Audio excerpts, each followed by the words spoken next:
pada 16 Julai, which is actually tu dah masuk dah, which is actually consider our last class tu sebenarnya, last seminar. Okay, so saya masukkan hari tu lagi. So I think you should be able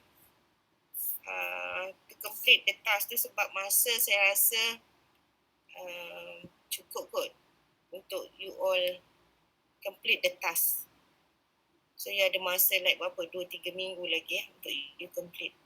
Okay, so pilih company masing-masing. Saya dah nampak ada orang update, and then based on the annual report yang you pilih, macam saya kata, try to choose annual report yang terkini. So kalau company tersebut financial year end 31 Disember 2021, so I think those company patutnya dah ada dah annual report yang available. You boleh masuk dalam website mereka dan you can download their annual report untuk you do the analysis. Instruction telah saya bagi dekat situ. Okay, these are the checklist which you need to actually complete for your annual report analysis punya task. Okay, so di dalam checklist ni, what you need to do, markah dia nanti tu ada saya letakkan dalam apa tu, nampak tak? Dalam kurungan satu markah, one mark, whatever tu lah, mengikut dia punya item di dalam apa tu, template for your annual report analysis. So total marks, kalau you nampak nanti, in total dia ada 25 markah, tapi saya akan convertkan kepada 15%. So you need to actually put your answer dekat second column ni. The first column tu is actually asking you to actually apa item yang you perlu analyse lah.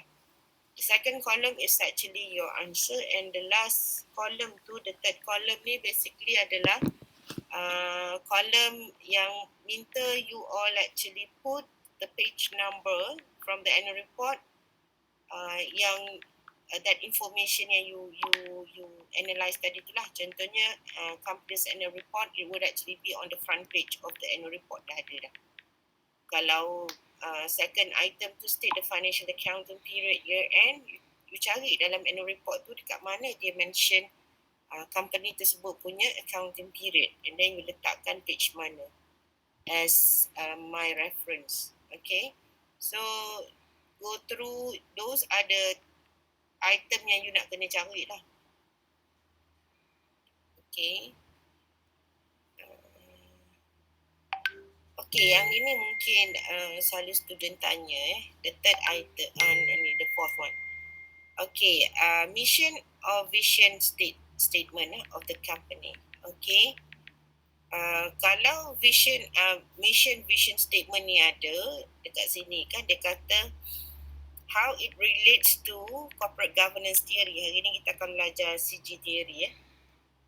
One is actually shareholders theory, dan secondly is actually stakeholder theory. So dekat mission ataupun vision statement tu yang ada tu, mana yang relate kepada shareholders theory, mana yang relate kepada stakeholders theory.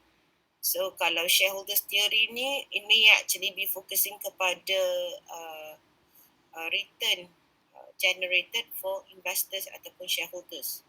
Okay, mungkin kalau mission ni dia kata to give the maximum return to the shareholder, then statement ataupun mission statement itu relate kepada shareholders theory.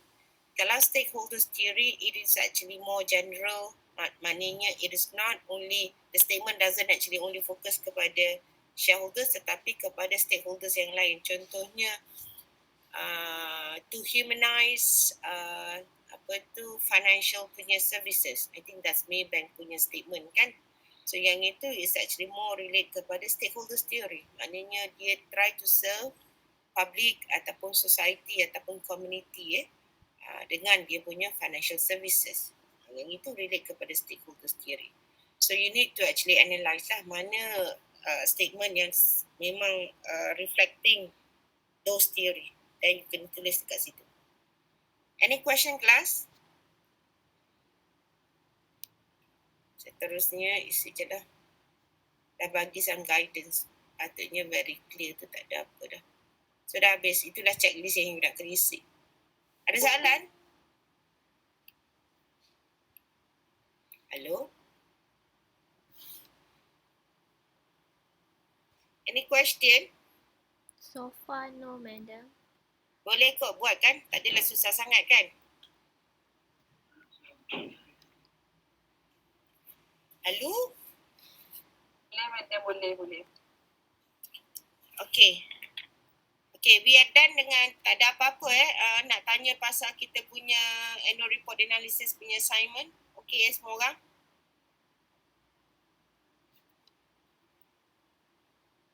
InsyaAllah, okay, madam.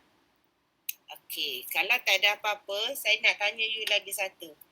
Kita punya seminar pada hari ini adalah seminar yang ke-6. So, kita ada 7 in total seminar kita.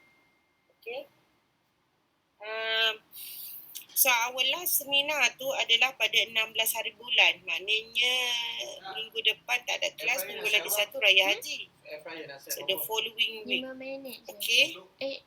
3 3. minggu lagi baru kita akan ada kita punya last seminar pada 16 Julai. 200. So, I nak tanya you, pada minggu next weekend, 2 dan 3 Julai, you all ada kelas PJJ yang lain ke? Subjek lain?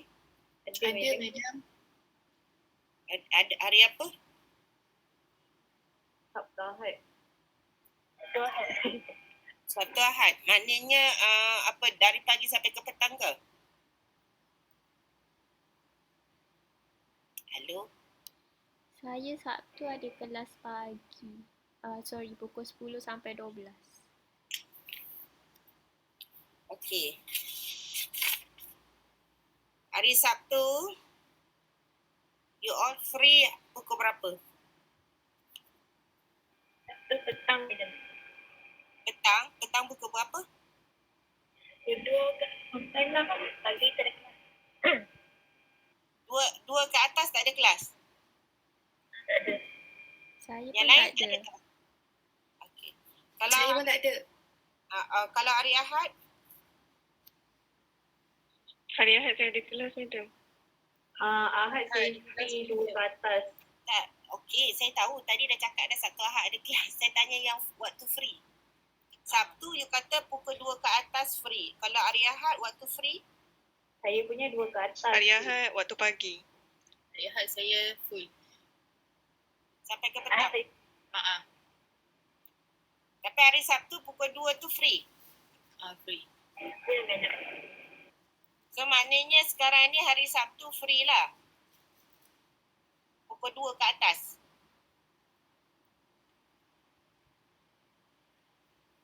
Betul ke? Betul. Kalau hari Ahad you all full, and then hari Sabtu je you all free pukul 2 ke atas, betul? Macam itu? Ya, betul. Okay, boleh tak saya nak buat kelas? Hari Sabtu 2 Julai.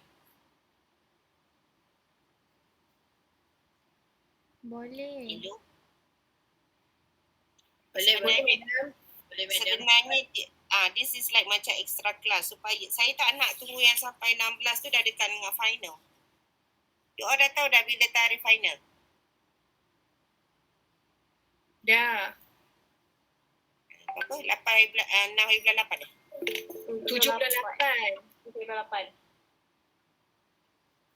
Mak Azrin Atirah, saya kerja kenapa mic tak bagus tak boleh cakap You kerja 2 bulan 7, hari Sabtu tu you kerja, hari ni you kerja tak? Hari ni tak kerja, kenapa? Nazira tadi. Hello?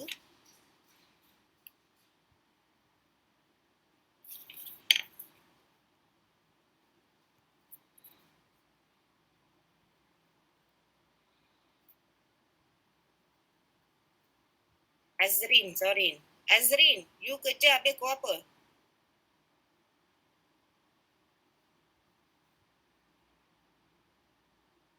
Hari ni tak kerja, madam. Hari ni you ambil cuti ke ataupun apa?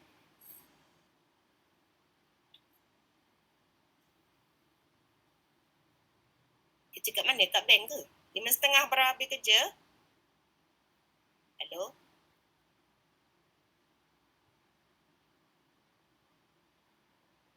Hari ni memang ambil cuti, madam.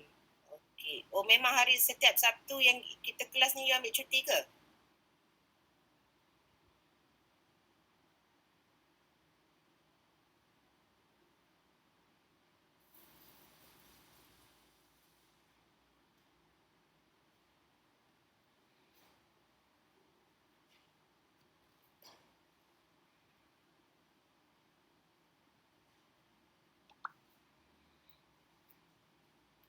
Okey, kalau macam gitu, okey, tak apa. You ambil cuti ikut timetable UiTM tu memang patut sebab you dah commit nak buat PJJ kan?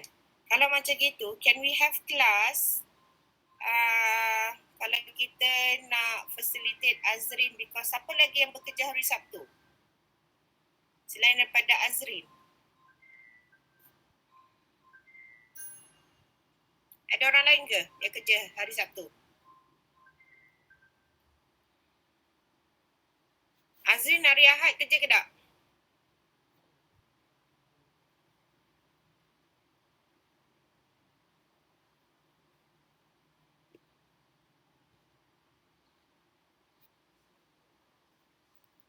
Hello? Azrin rasanya Ahad dia tak kerja, Sabtu je dia kerja.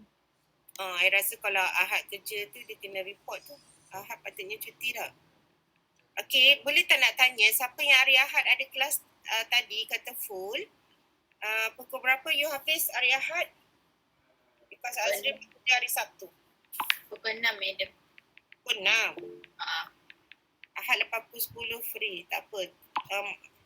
Azrin tak ni kot. Saya nak kena tanya orang yang ada kelas. Sebab you tak ada kelas kan. Zulaika, Zulaika seorang juga yang ada kelas sampai pukul 6 petang. Ahad saya kelas pagi je, 8 sampai 12. Ahad saya tak ada kelas tapi saya kerja.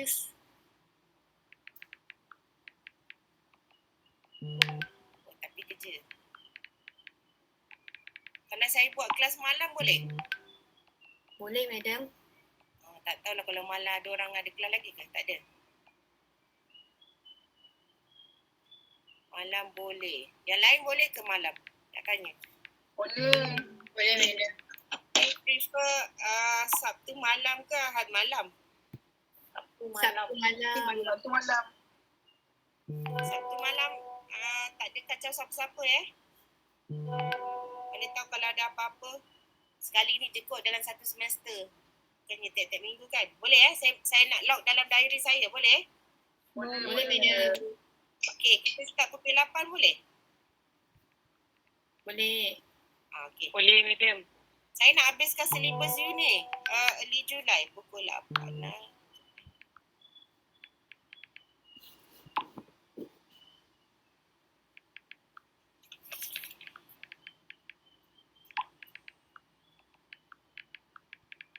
Okey lah. Kalau macam gitu, so kita setkan, nanti saya bagikan reminder. Tapi kalau Sunday malam pun boleh juga kan? Either day of the weekend tu boleh kan?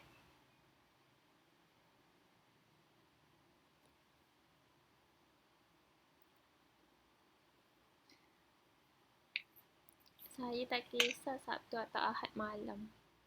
Okey lah. Tak apalah. Kita dah tahu dah free dah. Nantilah saya postkan apa kata harinya. Saya tahu malam okey kan? So nanti kita akan buat, this is considered macam additional kelas lah. Sama ada 2 Julai malam ataupun 3 Julai malam. Tapi saya try to caterkan Sabtu malam tu lah.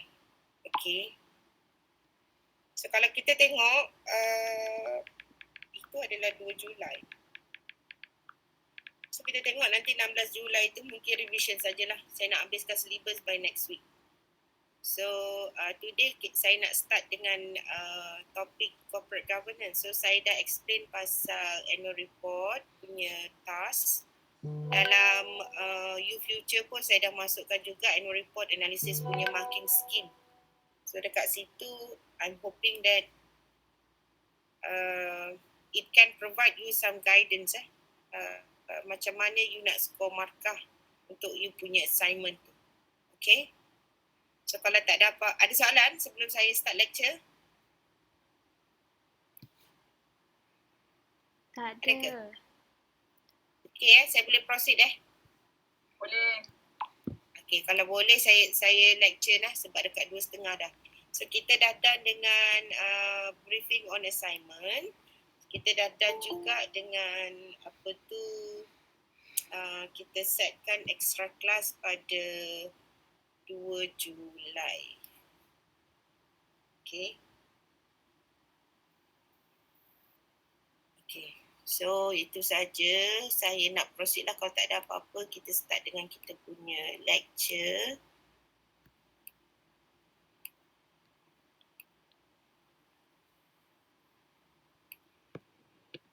Yang ini saya dah lecture ke belum? Saya belum lecture lagi kot. Ada ke? Belum. Okay. So kita nak masuk topik ni Sana. Before saya masuk corporate governance punya topik, this is actually considered topik yang baru, I think baru 2 semester kita masukkan dalam syllabus kita, talking about data usage and technology and how ethics would actually be important when you talk about digitization ataupun digitalization Okay, bila Why kita Bloody bercakap pasal Mary? data and data ethics this is actually basically when we talk about how kalau kita kata konteks kita, we are talking about accountants need to actually protect data punya confidentiality and how you should actually be practicing ethics when dealing with data. Okay, data is a collection of facts and information to be used for analysis. And data stems from various sources such as statistics, numbers, image, physical sample, or even DNA. So those are all data, and these data are eventually analyzed to provide some reasons of a phenomenon. And hence researchers are bound by certain requirements when they use the data. So data ni kalau kita tengok macam contohnya kalau saya nak relate kepada kita punya day to day life, contohnya MySejahtera punya data. So banyak informasi di dalam MySejahtera tu actually what we call as data lah. And it provide some information siapa-siapa yang nak dapatkan information berkenaan contohnya keberadaan seseorang, because they will actually scan dekat MySejahtera, and that system will actually track that particular person's where he or she actually have been for that particular day ataupun dates. So those are all data and what we call it as information after it is actually being analysed. So if let's say researcher ataupun kalau let's say lah keperluannya any government agency would like to actually do some analysis in order to actually do some justification dan sebagainya, how they actually deal with those data, because data tersebut is considered as confidential data for a person. Contohnya data saya, keberadaan saya di mana dan sebagainya, itu adalah confidential punya information Name ke atau name? The person who would like to use the data need to actually do it with certain ethics punya procedure. Okay, so data ethics discusses how and in what way it is actually sensitive data being shared, maintained, analysed and appropriated. So data ethics can be defined as a new branch of ethics that studies and evaluate moral problems related to data, algorithm, corresponding practices in order to formulate and support morally good solution. So, bila kita bercakap pasal penggunaan data ataupun how you handle the data, definitely it needs to actually follow a certain requirement or protocol. Okay, so nowadays data and technology are important to businesses as more transactions are conducted via online platform. Okay, it is crucial that businesses enhance their operations where information recording of customers and suppliers dealing is dealt with a systematic way. And information concerning other business activities such as R&D, innovation, creativity, as well as decision-making process should also be dealt within the ethical requirement, and this term should be made known to all parties involved. So that's why when bila kita tengok this is actually what we experience nowadays. Ada banyak transaction is actually being done online. And definitely those transaction will be captured as data and it can actually be analyzed becoming an information. And it's really important for any businesses when they are actually recording customer ataupun suppliers punya transactions in their business activities, they will need to actually ensure that the confidentiality or privacy of information of their customers and suppliers are actually being protected. Okay, that's why they kata it needs to actually be dealt within an ethical requirement. Okay, data and technology must be controlled and used for official businesses rather than personal interest. So the use of data should be consented by the source. So kalau kita tengok some of the information that you will actually need to share over the internet, to sometimes those data ataupun those information is considered as confidential. So if let's say the business would like to actually use those information, customer dia punya information for other purpose, they will need to get the consent from that individual lah before the information can actually be shared or can be used for other purpose. Okay. So in other words, the data should not be used without approval of the owner. So sometimes kita tengok itulah sekarang ni we are actually afraid of our confidential data or information are actually being traded by corporation ataupun by businesses to a third party. And sometimes you dapat kadang-kadang WhatsApp ataupun message daripada orang yang you tak kenal and you wonder macam mana dia tahu your phone number dan sebagainya. So this is actually what we meant by there should actually be a protocol of ethics when you deal with such data or information. Okay, and it actually state ataupun highlight here data that need to be ataupun that want to be used for other purpose need to get approval. Okay, nak kena dapat consent dulu. Also claiming other people's data technology as yours is wrong and unethical. So businesses and professionals must treat all clients' information, data, technology use as confidential and to be handled with due care. So basically, this is actually what it means by ethics in data usage and technology. Okay. And then the role of professional, I'm referring to our profession, accountants ataupun auditor, are important to create, use and preserve data valuable to the organisation. So that's actually what our task ataupun our responsibility. You will need to actually use those data and you need to analyze and use those information for a certain purpose. Okay, contohnya untuk membuat keputusan ataupun to actually make some planning ataupun to actually do strategies for the business. So the professional should understand that they can do with data and how to build the skill needed to use data.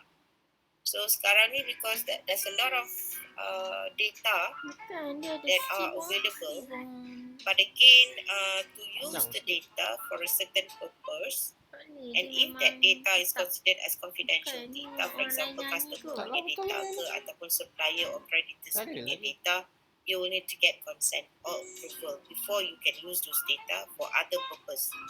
Collections and processing of data should be done effectively.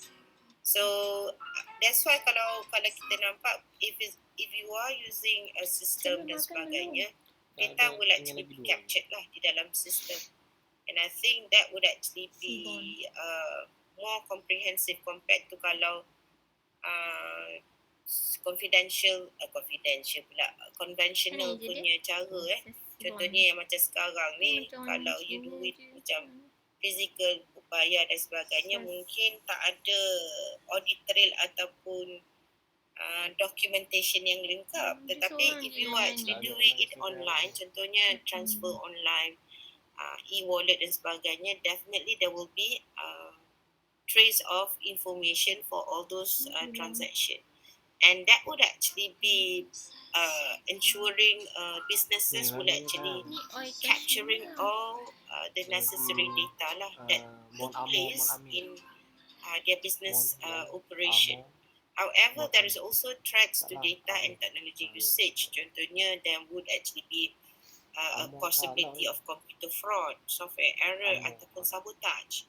Kadang-kadang kalau we rely so much towards technology ataupun dalam you punya sistem dan sebagainya, what happen kalau there is a computer fraud ataupun adanya software error ataupun your system collapse, then that goes all your data lah, unless otherwise you actually do backups for all your data. So fraud may happen due to pressure, opportunity and rationalization.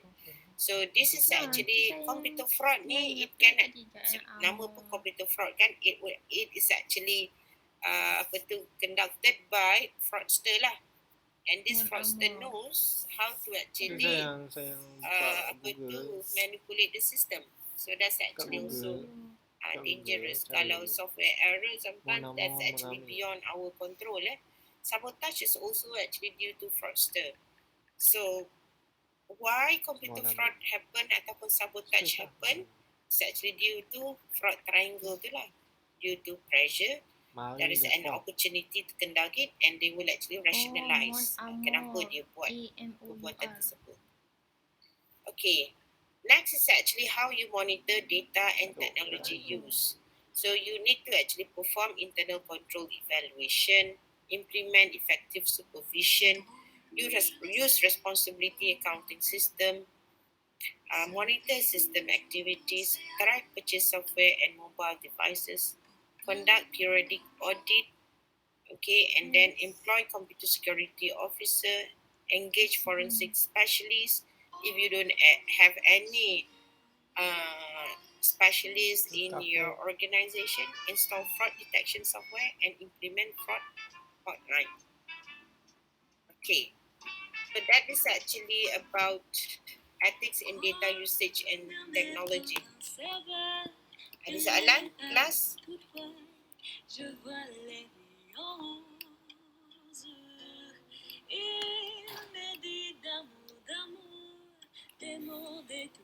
Guys, ada soalan kepada topik yang tadi? It's a very short topic, tetapi just to give you some exposure about data lah. Data, teknologi and ethics sebenarnya tu.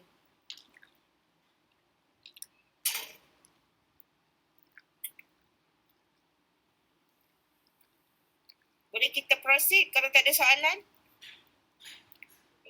Boleh. Boleh. So tak ada soalan, saya suruh semua orang faham Okay, kalau boleh proceed, kita tengok Siti Nur Farahin. Apa? Nak tanya soalan ke? Sorry, typo. Sorry, masam. Dia tanya ada soalan tak? Dia kata tak ada. Siti Nur Farahin nak cakap tak ada soalan. Ya Allah, ingatkan tak ada. Okay. So, okay, typo. So, kita proceed to the next topic boleh? Madam, lepas tu madam tu tanya, dia kata ya kenapa? Lepas tu dia kata sorry typo. Typo? Lepas tu baru dia check kot. Boleh, madam. Okay. Kalau boleh, sekejap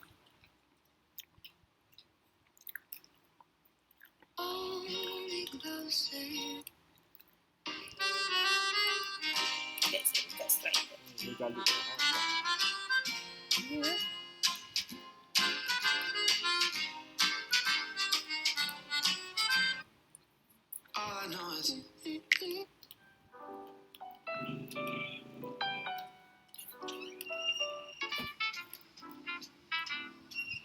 Tak ada tu je. Dia tulis Q dia berak COUER. Okay, dah. Nampak ke semua orang? Q space Tak ada pun. tak ada berak. Dia ni pelagu ke penyanyi? Nampak.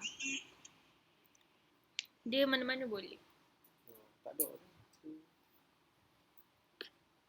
Okay, mari kita tengok. This is actually, saya dah nak masuk dah on corporate governance. Before that, talk about corporate ethical governance and accountability. Basically, we're looking at the modern governance and accountability, Dalam tekan C.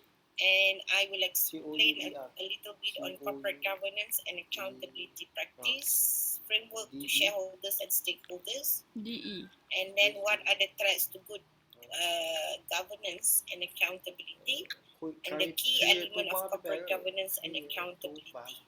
Okay? Okay, when we talk about accountability, we talk about accountability in the context of shareholders as well as stakeholders. So, when we discuss about governance and accountability, one of the questions that normally I would ask is that, are we accountable to shareholders or to the stakeholders? Okay, shareholders ni siapa kelas? Who are the shareholders? Investor. BOD. BOD kalau dia ada share lah dengan kita, betul? Shareholders adalah investors, pemegang saham yang ada ada share di dalam company tersebut. That's actually shareholders, betul? So kalau BOD tu dia ada beli share dan dia adalah shareholders lah. Shareholders can be anyone as long as dia ada shareholding lah di dalam company tersebut. That is actually what it means by shareholders. Betul tak?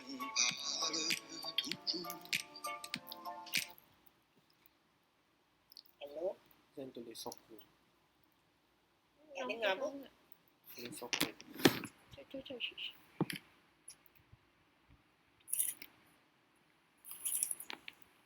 Madam, saya faham pun stakeholder is investor. Nak invest dalam company. Shareholder ke stakeholder? Shareholder is investor. Shareholder tu investor. Nama pun shareholder, dia pegang share lah. Shareholder, betul? Dia hold share di dalam company. So that's actually shareholder. Ataupun nama lain dia macam itulah, investors tadi kan. So investors ataupun shareholders adalah entity yang sama lah. Dia ada share di dalam company tersebut. Kalau stakeholder? SOKO.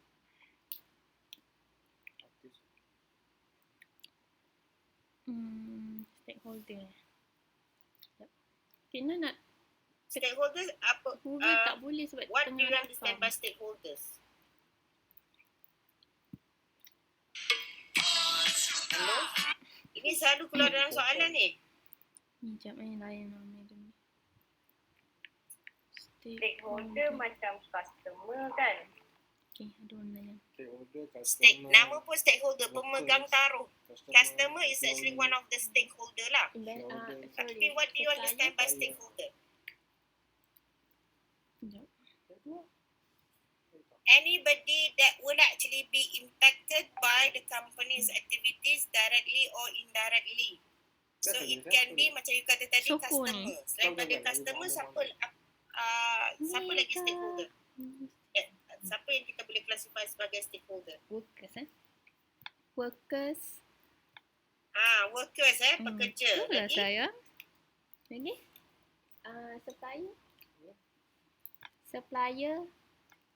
Supplier, government, public. So semua itu adalah stakeholders of a corporation ataupun company. Betul?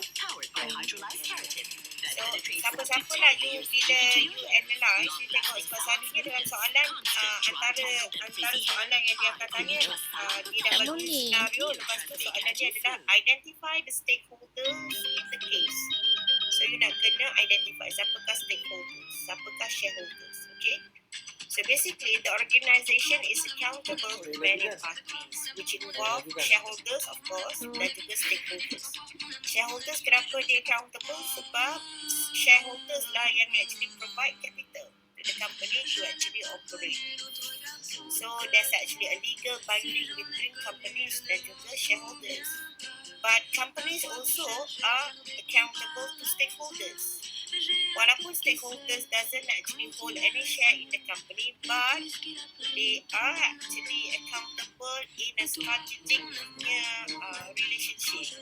So kalau shareholder tadi relationshipnya adalah legally sebab dia ada share di dalam company tersebut. So dia punya rights tu is actually legally bind. Tapi kalau stakeholders, dia punya relationship tu is not bind by any contract ataupun any shares dan sebagainya, tetapi it is actually binded strategically. Nanti saya explain apa maksudnya. Okay. In our previous chapter, it has been highlighted that company is legally accountable towards shareholders, meanwhile strategically accountable towards stakeholders. I think dalam earlier chapter tu saya ada mention bila kita bercakap pasal shareholders dan juga stakeholders. So yang itu yang saya kata legally accountable towards shareholder. Tapi kepada stakeholders, it is strategically accountable. So in reality, due stakeholders' pressures and the desire to encourage their support has led the organization to strategically accountable towards stakeholders. Okay, shareholders seperti mana yang saya kata tadi tu, we are very clear. The relationship is legally bind and companies need to actually give a good return to shareholders from their investment made. But kepada stakeholder, I did actually mention, saya ingat lagi dalam earlier chapter tu since the relationship is strategically, so the accountability is actually between company and stakeholders ni is actually strategic punya relationship. So apa maksudnya dekat sini? Stakeholders doesn't actually have any legal right towards shareholders in terms of asking for financial return dan sebagainya, because they are not the investors. Tapi stakeholders macam you kata, customer, employee, the public, government, creditor, supplier, those are all stakeholders. And all those stakeholders tu sebenarnya company ataupun organisations are accountable secara strategically in the sense that these stakeholders katalah tadi employee ataupun customer ataupun public tu, they can actually give pressure or put pressure kepada organisation to ensure that organisation are actually following complying with all the rules and regulation. Basically stakeholders ni dia punya expectation tu, kalau shareholders punya expectation adalah in terms of return, tapi stakeholders punya expectations and companies are accountable to the stakeholders dari segi apa, iaitu company or organisation need to comply with all the rules and regulation. That's actually the accountability of organisation towards stakeholders. And stakeholders punya expectation ataupun interest pun basically adalah untuk memastikan organisation ataupun company complying with all the rules and regulation. Contoh saya boleh ambil katalah accountability of the organisation towards dia punya employee. So employee dia punya interest adalah apa ataupun expectation dia adalah apa. So pekerja dia punya expectation ataupun employee punya expectation terhadap organisation adalah organisation need to actually comply with OSHA ataupun need to provide safe working environment. Safe working environment and taking care of the employee punya welfare. So those safe and healthy working environment tu ada dalam contohnya working standard ataupun labor punya act So that is actually what employee punya expectation terhadap organisation, and organisation are accountable to provide safe and healthy working environment to their employee. So itu contoh accountability terhadap stakeholders. Kalau let's say I'm talking about the community ataupun the society at large, apa corporation ataupun organisation punya accountability terhadap all those people tu. So katalah your company is actually doing business activities ataupun operation which involve uh, dealing dengan environment. Maksudnya maybe company you is actually adalah company yang manufactured barang, you ada factory. Dan you run your business contohnya dekat Rawang. So community sekeliling dekat Rawang tu punya expectation adalah you need to comply with the Department of Environment punya standard. When your factory actually release gases to the environment, or when your factory actually release discharge liquid ataupun any waste from your factory to the drainage. So that's actually the company punya accountability towards community ataupun local community. So itu contoh macam mana company punya accountability kepada stakeholders. It can actually explain by the types of stakeholders yang kita bincangkan lah. Are you following me, class? So kalau you nampak, the accountability of companies towards stakeholders ni basically is actually in terms of complying with all the rules and regulations sebenarnya. Stakeholders doesn't actually demand, contohnya dia tak demand pun any dividend ke bonuses, dia tak. Tapi dia punya expectation adalah untuk company to be able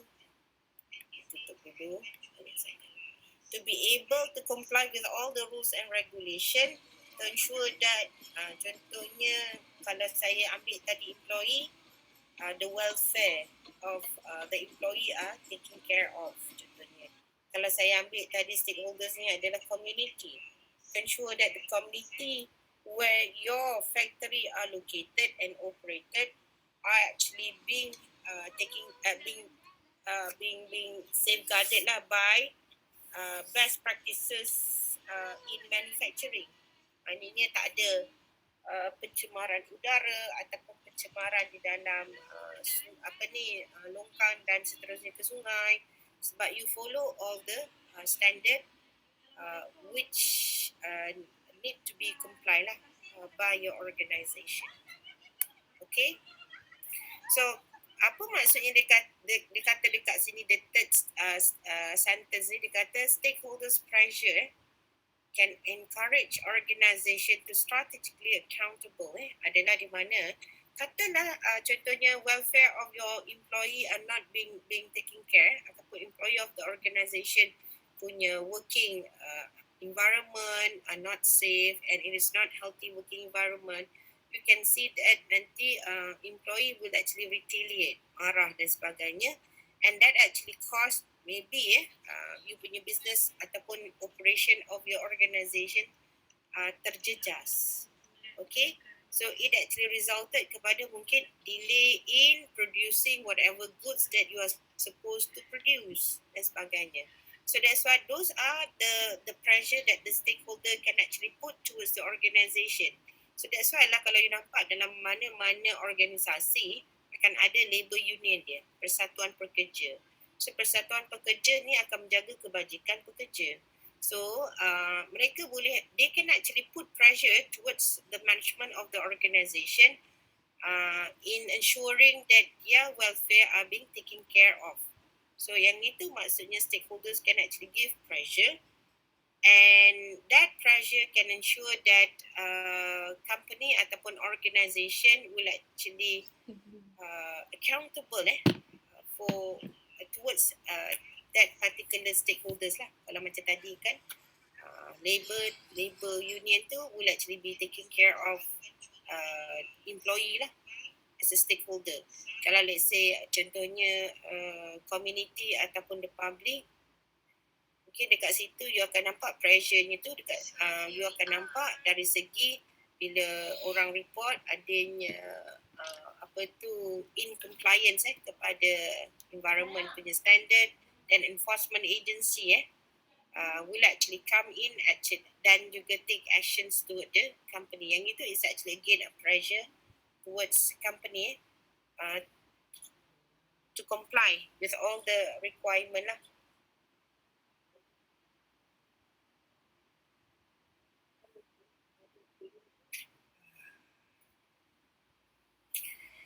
Okay, governance for broad stakeholders accountability. Okay, next kita tengok pula governance process should be based on stakeholders' interest.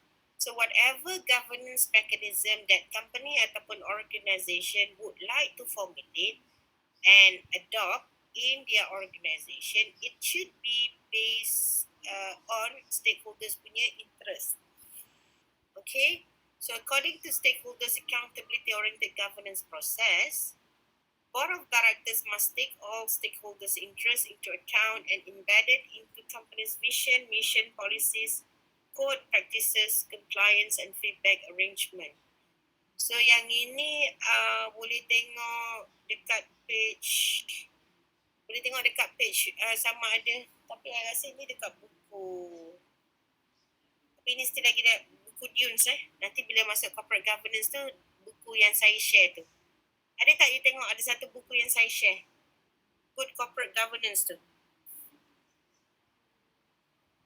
Hello?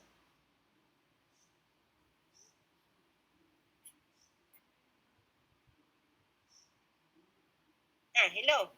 Senyap je ni. Hello? Okay, madam. Ada buku on corporate governance. You notice tak I dah bagi?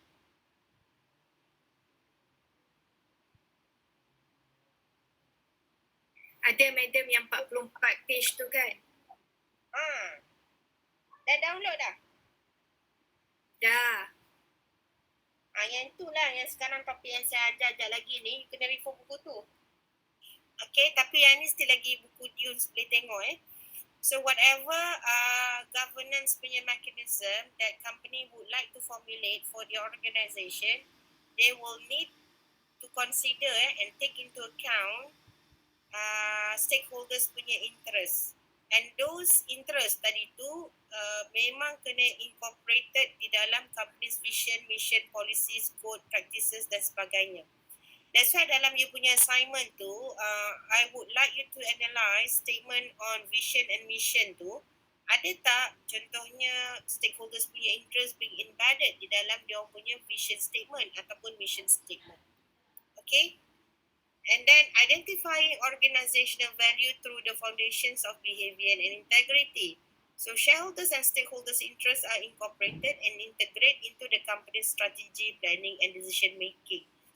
And normally, macam mana you nak tahu sama ada companies punya strategi ke or planning or decision making integrate all these shareholders and stakeholders punya interest, you can actually read it from the annual report.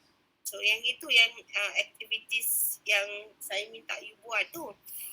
Ada tak dalam dia punya strategi ataupun ada tak dalam companies punya planning or decision which they reported dalam annual report incorporate shareholders and stakeholders interest. So dalam annual report tu sepatutnya if they incorporate all the stakeholders and shareholders punya interest, it will be disclosed di dalam annual report mereka. So this will ensure risk identified can be managed through the establishments of company vision, mission, strategies, policies and procedures. Okay. And then to incorporate or embed the cultural values and hypernorm.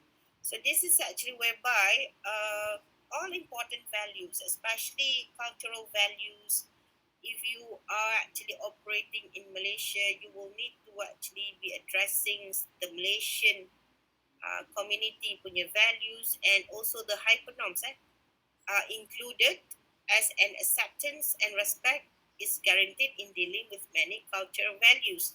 Kalau let's say lah, as I mentioned tadi, if all the vision, mission, strategies dan sebagainya are actually incorporating the cultural values and hypernorm ni is actually universal punya values I'm sure I think interest of the stakeholders tu will be addressed. Kalau betul lah cultural values and hypernorms are actually embedded dalam companies punya strategies ataupun mission ataupun vision. Okay. Okay, next is actually when we want to actually promote good governance and accountability in an organization, there will always be a threat. Okay, threat ataupun cabaran, challenges towards good governance and accountability. So what are among the threats ataupun challenges to good governance and accountability? We can see that first is actually misunderstanding of objectives and fiduciary role.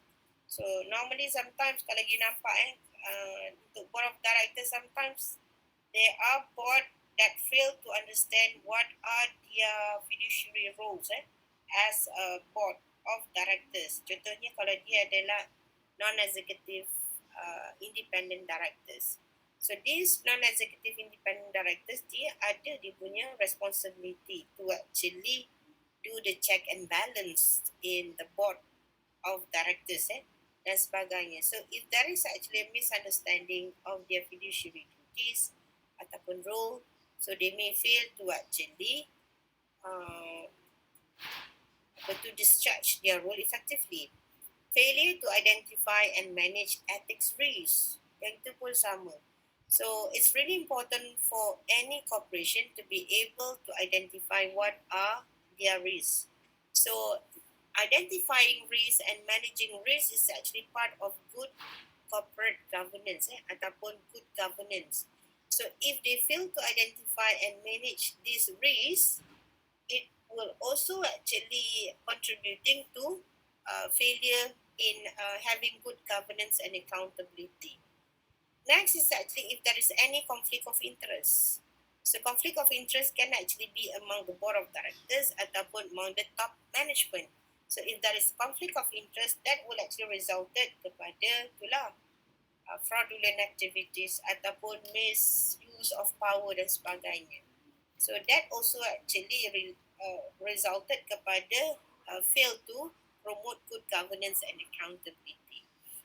The next one is actually management to avoid and minimize consequences. So it's actually the responsibility of the board of directors and also the top management try to avoid and minimize any negative consequences. For example, if they were to actually make a decision, they will need to actually consider contohnya stakeholders interest on top of shareholders punya interest. So this is actually to ensure that there will be no issues in the future resulted from the decision made. Contoh yang saya boleh ambil, katalah your business is actually dealing with plantation. So katalah when you want to actually replanting, you need to clear the land. So the decision to actually the decision in choosing the best method to clear the land need to be considering all the stakeholders' interests on top of shareholders' interest. So mungkin method yang paling murah dan cepat is actually doing open burning. So you bakar secara terbuka, cepat, kos yang rendah dan betul hasil pembakaran pokok akan menjadikan baja kepada tanah tersebut untuk plantation yang planting yang seterusnya. But again, are you actually considering stakeholders punya interest when you choose to engage dengan open burning? Mungkin tidak sebab bila you buat open burning, it actually created haze, asap dan sebagainya. And it would actually polluted the environment. And it would actually cause some hazardous in terms of health kepada local community nearby your plantation. So that's why it's really important for the top management to avoid and minimize any negative consequences in their decisions. Okay. Next is actually about agency theories, ethics and shares. So this is actually kalau agency theory, sekejap lagi saya bercakap pasal theory dalam corporate governance. We talk about the relationship between agent and principal. Agentnya adalah siapa? Board of directors. Principalnya adalah siapa? The shareholders ataupun the investors. So shareholder ni, dia ada share dalam company tetapi dia tidak terlibat dalam pengurusan company tersebut. So dia melantik agent. Agent dia siapa? Board of directors untuk menguruskan company dia. So it's really important relationship between agent and principal ini adalah bagus Dan ejen perlu faham ataupun perlu mengambil kira apakah interest principal. So, board of directors tu dia kena pastikan apa-apa decision yang hendak mereka buat. Any decision that they want to engage, they will need to actually addressing the interest of the investors ataupun shareholders who are the principal. Okay, so if that can be done, maknanya we can have good governance and company can be accountable lah kepada shareholders. Okay, and then kita ada Chinese wall and firewall which relate kepada risk in terms of any cyber attack dan sebagainya. And then kita ada dekat sini antara threat kepada good governance and accountability tu nombor 7 dia kata forensic expert and evidence. We have 20-60-20 rules. Kalau you tengok buku Dunes ni, I want you to read This is actually referring kepada apa? Apa maksudnya? 20-60-20 rules ni. Kelas? Pernah ni tak? Kalau you tengok dekat buku, you ada buku Dunes dengan you tak?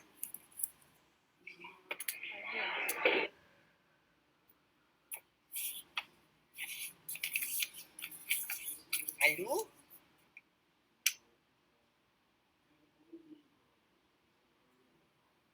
Apa maksudnya 20-60-20 rules tu?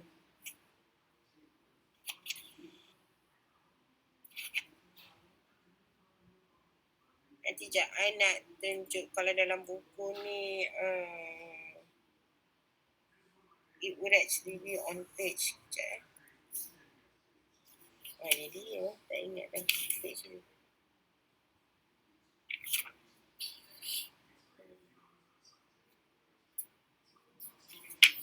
%20 tu is actually representing apa?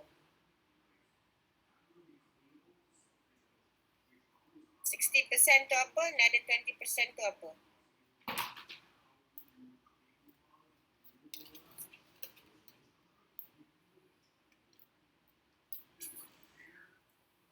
Halo? Cuba tengok dalam buku you. Ada tak?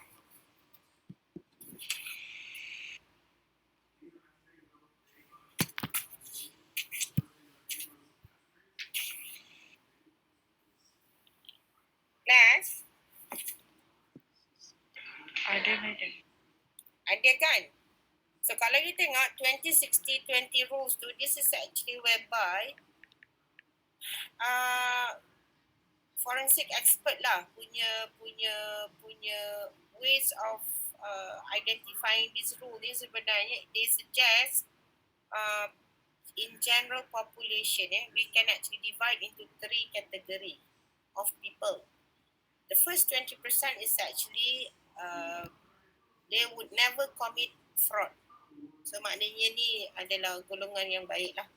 Another 60% would actually commit fraud if there is an opportunity ataupun chance of committing it. And getting caught is actually considered low.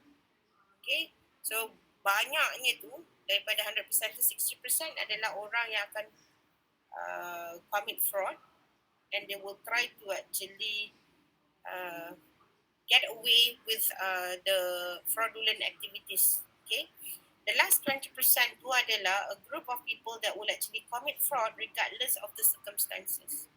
So dekat sini kan bila if you are actually managing risk of people engaging and committing fraud in your organisation, you should actually be looking at this rule lah. 20% sahaja di dalam populations in your organisation that won't actually commit fraud. Another 60% who is actually people that would actually commit fraud and they will try to actually get away with it. Another 20% tu memang akan commit and they don't care what are the consequences. So in total sebenarnya people that are actually have the tendency to commit fraud sebenarnya jadi berapa? 80%. Daripada 100% tu 80% would actually be committing fraud. So that's why it's really important to actually ensure there's actually a good internal control system, good risk management model in your organization for you to be able to combat and to actually manage any fraudulent activity. Okay, number 8 is actually about Gone theory. Gone theory ni pasal apa? Gone theory ni sebenarnya is actually an acronym. Acronym for what? So kalau G tu is actually stand for great. O is actually opportunity to take advantage. N is actually need for whatever is taken. And E is actually expectations of being caught is low. So this is actually again a forensic punya expert looking at who will actually be committing a fraud and what are the circumstances that could come into play in the decision. So selalunya bila people, any fraudster will actually be drive by greed, tamak. And then there's actually an opportunity to actually engage with that fraudulent activities, and they need to actually do whatever it takes in order to commit fraud tadi tu, and they think that the possibility for them to be caught is actually low. Maknanya dia boleh buat dan dia boleh melepaskan diri dia lah. Okay. And then the last one is actually about duty depends on a person role. So this is actually whereby kalau kita nampak dekat sini kan dia kata sometimes there's actually a conflict of interest in an individual. Okay, that actually resulted kepada people may actually be committing fraudulent punya activities lah. Okay, so it's really important. That's why lah for any individual to actually understand what are their role and responsibility in the organization. So if I were to actually refer to board of directors, they know what are the fiduciary duties of a board of directors. So once they are clear about their fiduciary duties, I think they should not have any issues in failing to discharge their role. Sama juga kalau I'm referring kepada professional accountant. Kalau untuk professional accountant, they also have their fiduciary duty, and it's really important for them to make sure that they discharge their role and duties as they are supposed to do, and they will need to ensure that they should actually be independent, objective, with integrity, professional, and due care when they discharge their role. So that's why that duty depends on the person role. It is really important. Are you the board of directors? And if you are board of directors, you know what are your roles. If you are an accountant, you know what are your roles. If you are an auditor, you also know what are your roles. So that's what it means by duty depends on a person role. Okay.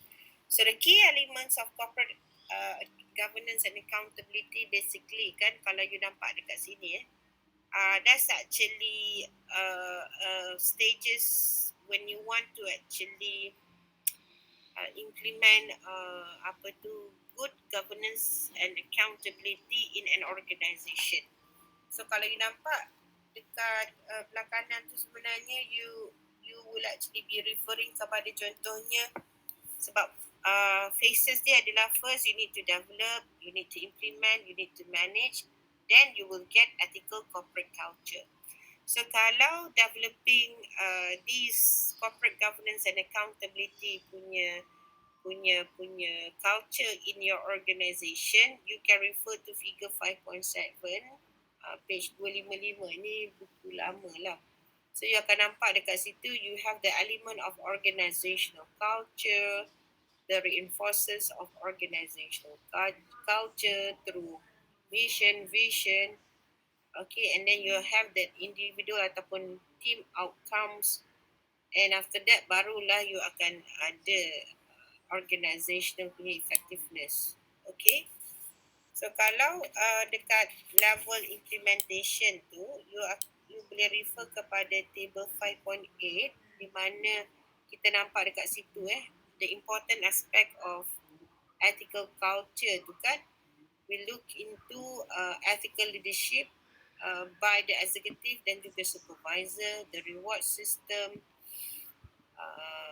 perceived fairness, fair treatment, open discussion of ethics in the organization, authority structure that emphasizes an employee accountability and responsibility, organizational focus that communicates care for employee and community, official policies and procedure, contohnya code of ethics ataupun conduct, supporting officers and supporting structure. And when you talk about managing tu, boleh nampak you can refer to table 5.12 tu. This is actually on how you will actually be to maintain ethical punya corporate culture. So it provide you some steps and the purpose of each of the steps. And finally, barulah you boleh develop that ethical corporate culture lah. Okay. Okay. Next kita tengok dekat sini kita ada corporate codes of conduct. Basically corporate codes of conduct ni is not a mandatory punya code of conduct which each organisation need to develop and needs to establish. So corporate codes of conduct is actually a voluntary punya initiative taken by organisation. So kalau kita belajar dulu dalam profession kita, ingat lagi tak corporate code of ethics untuk professional accountants? Can you still remember, guys? Guys?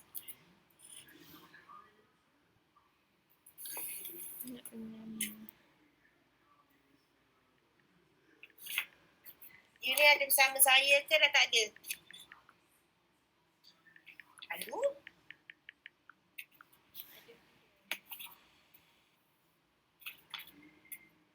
Masih ada, madam. Masih ada. Okey. Tak ada, semua orang senyap je kan? Okey. Kalau ada, bagus. Kalau tak ada, sebab saya tahu petang-petang ni kan takut mengantuk. Kalau ada, bagus. Kita tengok lah.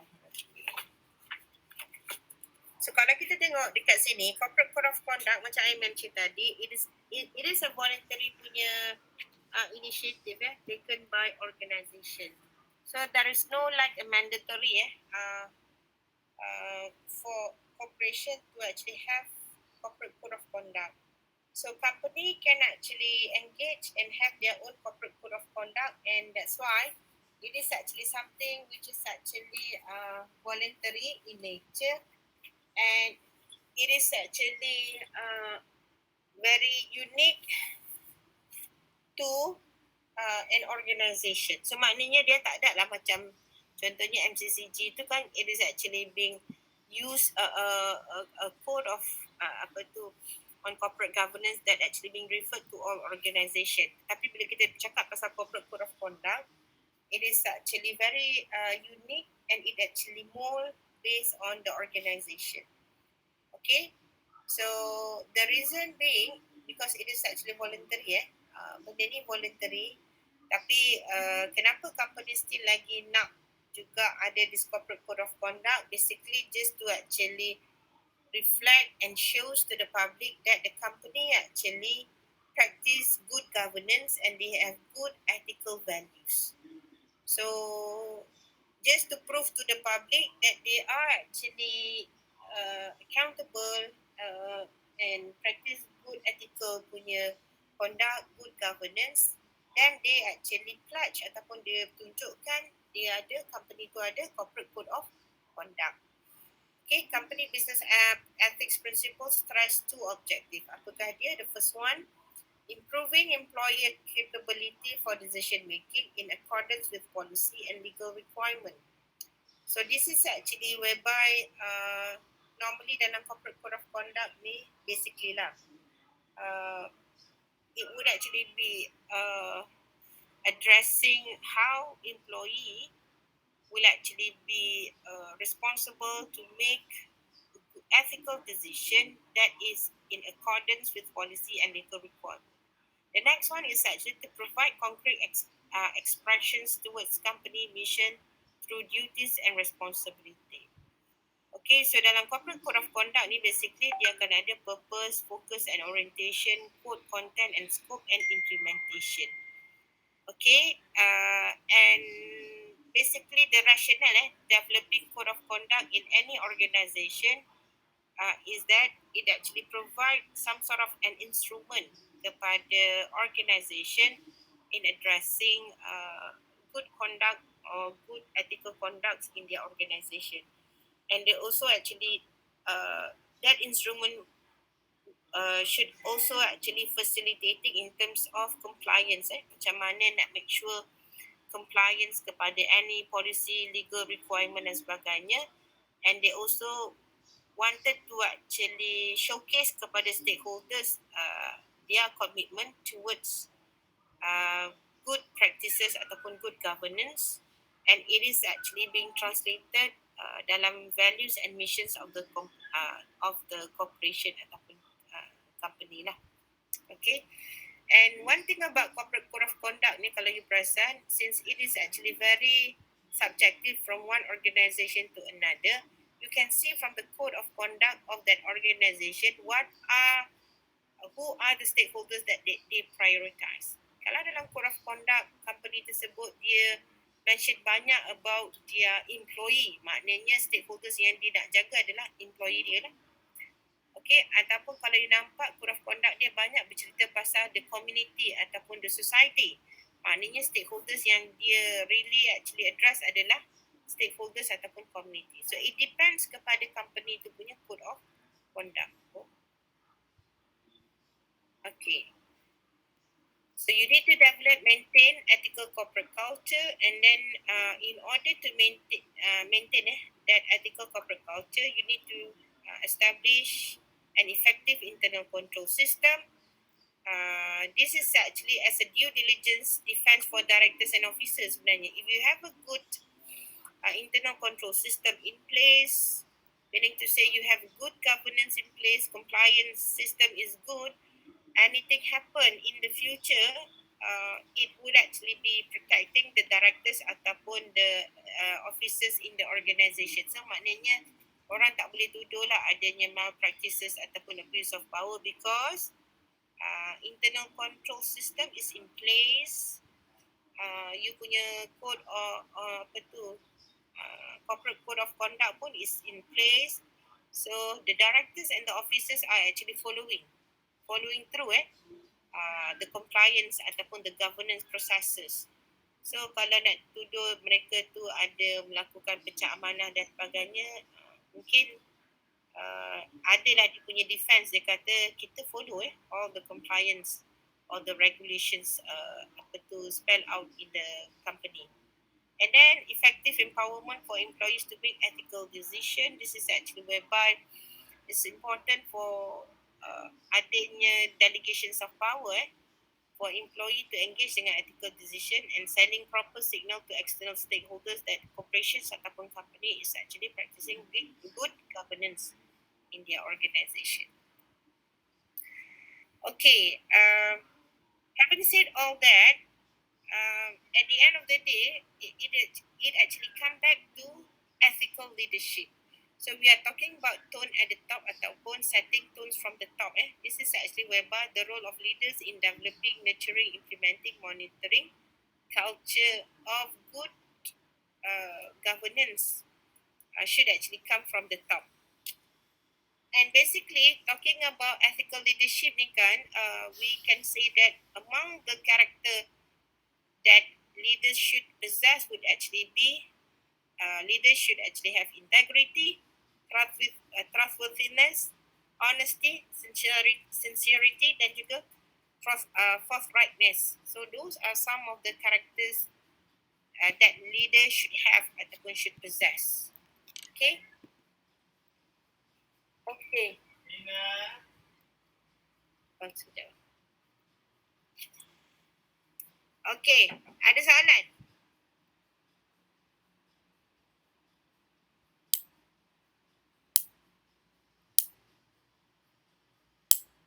Kalau tak ada, semua orang senyap je. Okay, kita break sekejap. You pergilah cuci muka ke, nak makan sekejap ke, mana tahu mengantuk ke. Lepas tu kita sambung balik, boleh? Boleh, madam. Kita break sekejap Sebab kalau saya teruskan lagi, saya takut semua orang tidur. Okay? So kita break kejap 15 minutes. Siapa yang tak sempat makan, pergilah makan sekejap, minum ke apa ke, nanti kita join balik dalam pukul 3.45. Boleh?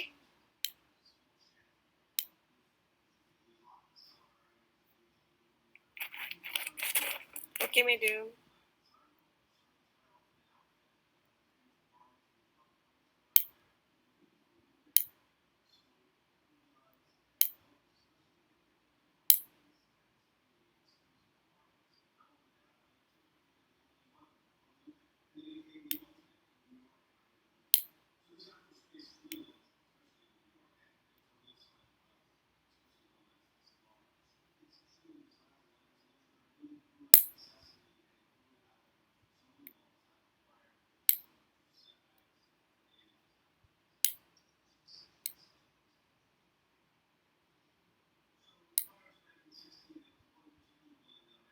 Sayang.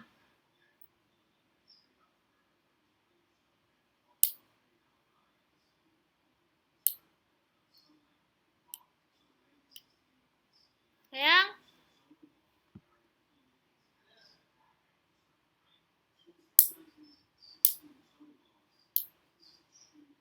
Saya nak makan apa tengah hari ni? Petang ni nak makan apa?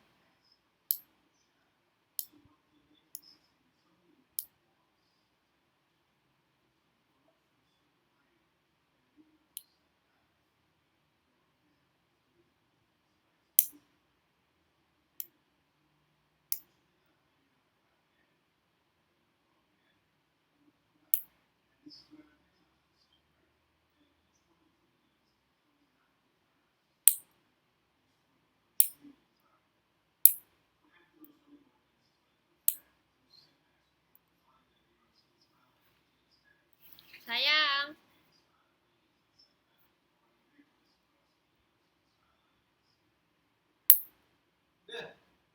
Saya nak makan apa? Bila tak tahu. Apa ni? Yelah. Susah apa ni?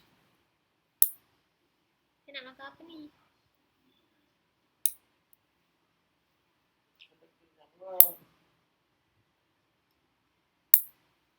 Pukul 5 nanti kenyang. Hah? Ada tak? Nanti kalau dah pukul 5 saya kenyang lagi ke? Tak. Hmm. Nak makan kan? Saya tak makan nasi kan? What? Mana kenyang? Tak nak ayam. Tak, kalau saya nak kena masak lah. Senang.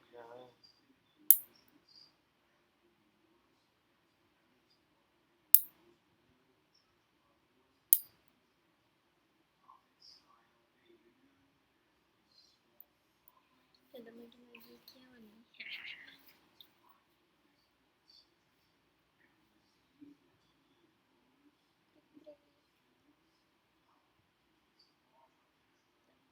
Saya punya kereta boleh? Hah? Boleh?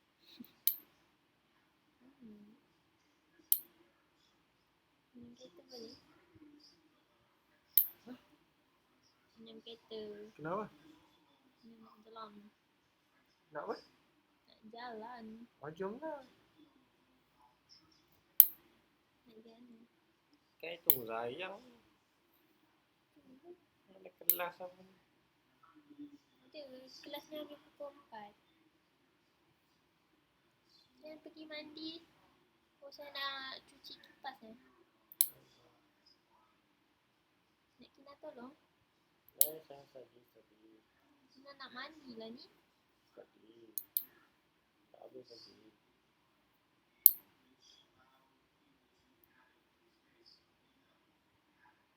Sorry, bukan pukul 4. Ini kelas 3 jam. Sayang kena tak subjek tu 4 credit hour? Saya pernah dapat satu subjek 4 credit hour. Credit hour tu macam berapa jam untuk satu subjek tu. Berapa jam Tak ingat lah. pelajaran? Tak ingat lah. Tak tahu. Tak pernah ambil pop. Kena tengok Abang Min punya course kan. Banyak juga subjek yang 4 credit hour. Maksudnya kelas 4 jam ke ataupun Seminggu 4 jam.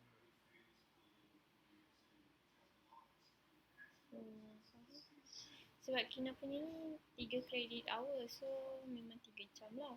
Kina tak boleh imagine kalau kelas 4 jam. Ish. Banyak juga subjek dengan 4 credit hour tu. Lemak saya baru ni kan. Baru vacuum. Tengok Kina baik tau. Nak potong pun kalau sini.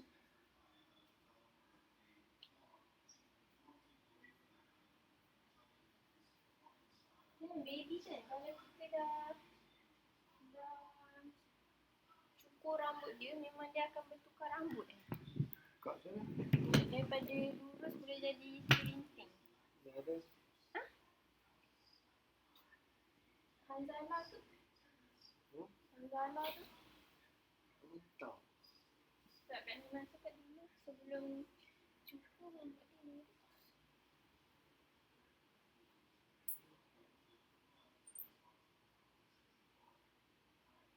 Sekarang kita amat. Kina ada ikut mood rambut ni. Kalau dia kering, dia kerinting. Kalau dia macam ni sekarang dia tengah elok kan. Dan aku pegang lembut. So dia, kalau dia lembut dia lurus. Kalau dia kering dia curl. Tak, dia curl pun dia jadi macam ni. Macam Mika macam tu. Wavy je lah.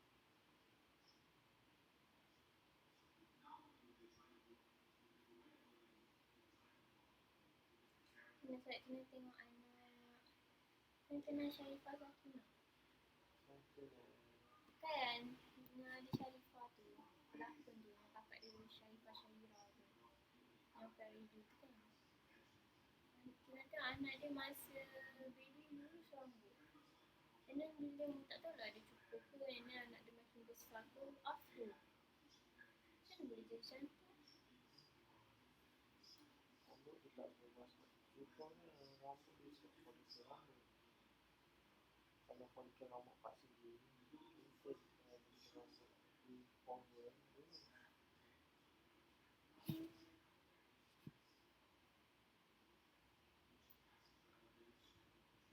Just balik. It's science belakang kejadian rambut anak dia tu kan. Rambut anak dia kena kacang. Tu afro. Kalau yang lain tu, Tak tahu, mana lah. Dia lurus. Bapa suami pun lurus. Anak dia afro.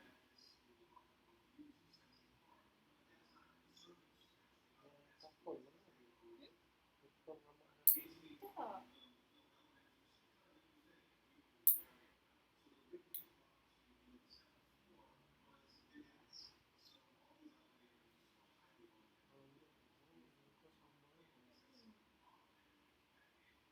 Anak dia ikut muka bapak dia.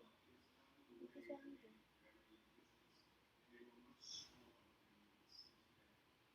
Kesian. Tapi kan dulu Kina ingat lagi dekat sekolah Kina ada nama dia Samira. Kina kan sekolah convent kan. Dan lagi tengah bandar.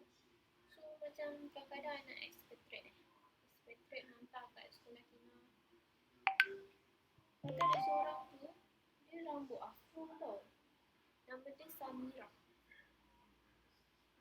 Melayu. Lepas tu apa ni, dia datang sekolah kan, kita terkejut.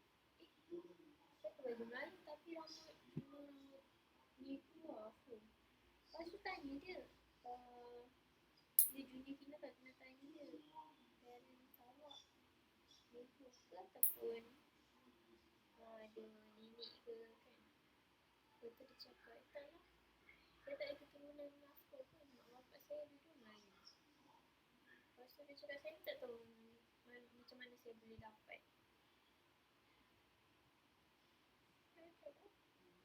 Kalau tu tidak boleh. Lepas tu kena tengoknya anak Syaifah Sakina ni pun sama. Dia kena daripada sekolah rendah lagi kena tuition. Kenapa maksudnya? Saya tak pandai lah. Kat kampung-kampung kat bandar ada lagi orang kena ibu bapa. Meeting apa? Lalu macam tu ada orang asli kan? Kalau biar mereka jadi apa? Kembang kan? Ada je lagi. Tak perlu boleh, tak perlu orang asli. Melayu. Tak ada yang mereka tanam perak. Tak boleh kembali orang ni.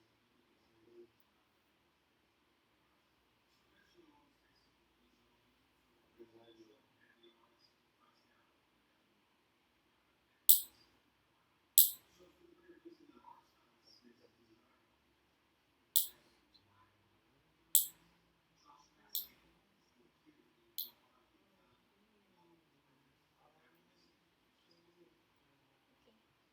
Tengok je. Dia ketiak sikit. Oh, tak exercise. Bismillah. Oh, dia takut. Takut. Fuh.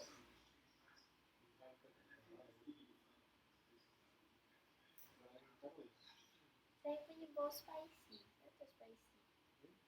Saya cakap apa bau spicy? Hah? Bukan bawang banyak ke bau spicy?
Okey. Dalam sangat dah.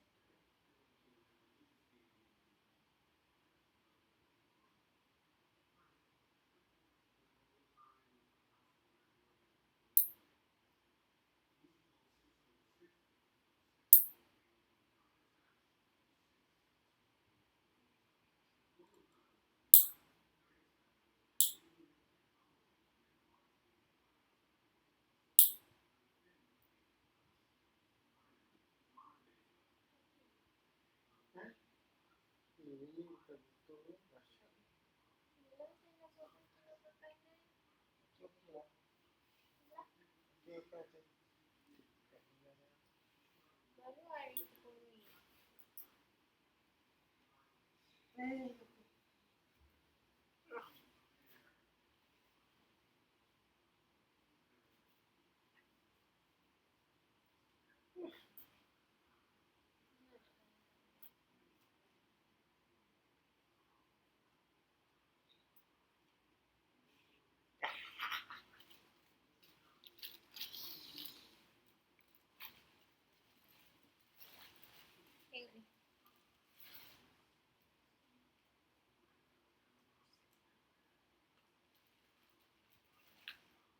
Lah tak loser, lah tak loser.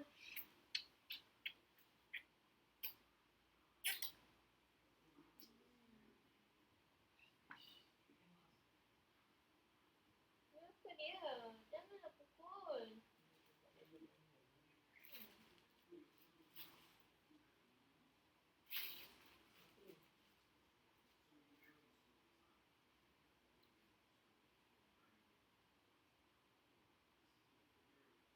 Dia tengok tu nak tengok. Kan dia ingat. Dia tengok. Dia tengok.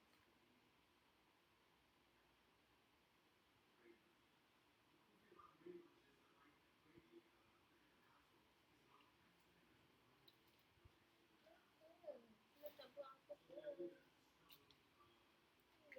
It's a phone. Phone. Dia tak buat apa-apa ni. Ha? Susah sangat ni.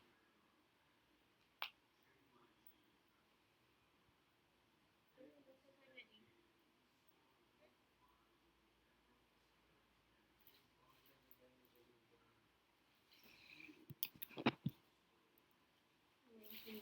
Main lagi.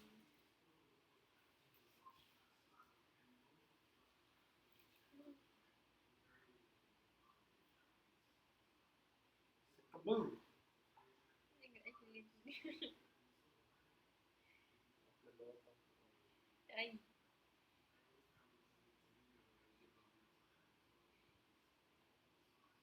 Dia lagi muda-muda ni.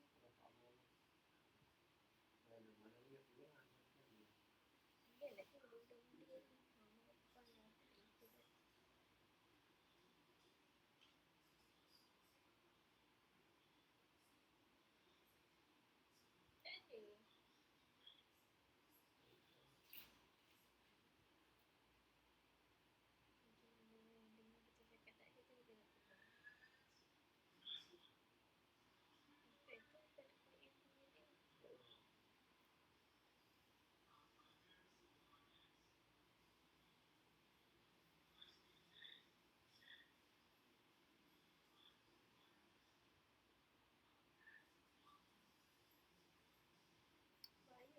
punya dia. Bahayalah.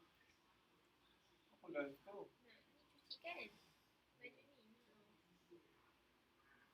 Saya bahayalah kau punya skirt besi dia kasar. Dia kulit. Kita pasang.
Okay guys, cukup dah rehat 15 minit.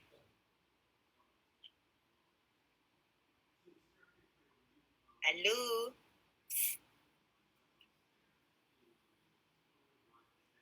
Okay, Madam. Kita boleh proceed lagi? Boleh, boleh. Okay.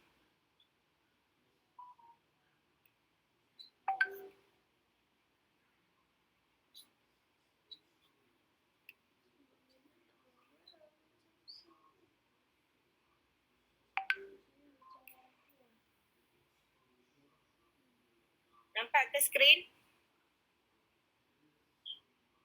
Nampak, Madam. Okay, saya nak define corporate governance dan juga theory which relate to corporate governance.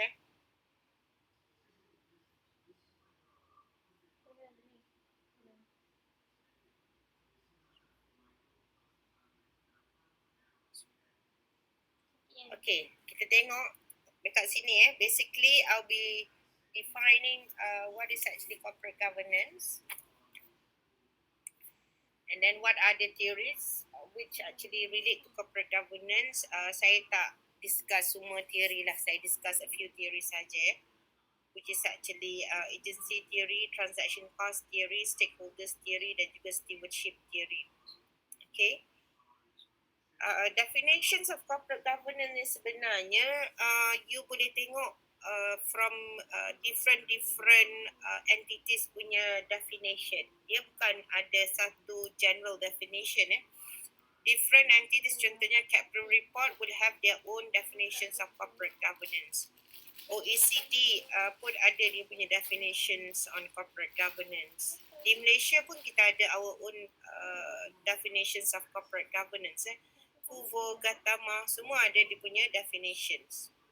Okay, if we look at Malaysian High Level Finance Committee punya definitions on corporate governance, basically corporate governance is a process and structure used to direct and manage the business and affairs of the company towards enhancing business prosperity and corporate accountability with ultimate objective of realizing long-term shareholders' value whilst taking into account the interests of other stakeholders.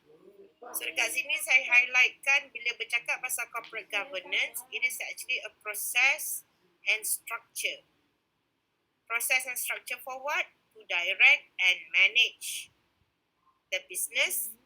For what? To enhance business prosperity and corporate accountability. Kan tadi kita bercakap pasal corporate accountability On top of corporate accountability, governance juga actually enhancing business prosperity. Maknanya business performance and ultimately it actually will be realizing long-term shareholders value and also taking into account the interests of other stakeholders. So maksudnya dekat sini kan corporate governance ni it is not only bila dikata enhance business prosperity and corporate accountability and addressing long-term shareholders value, and it also stress dekat sini kan taking into account the interest of other stakeholders. So maknanya corporate governance ni are not only focusing kepada shareholders, they also actually considering the interest of other stakeholders. Okay? So yang itu is actually basically definition daripada Malaysian High Level Finance Committee in 1999. Okay? So sekarang ni saya nak masuk terus kepada apa nama dia tu, theory in corporate governance.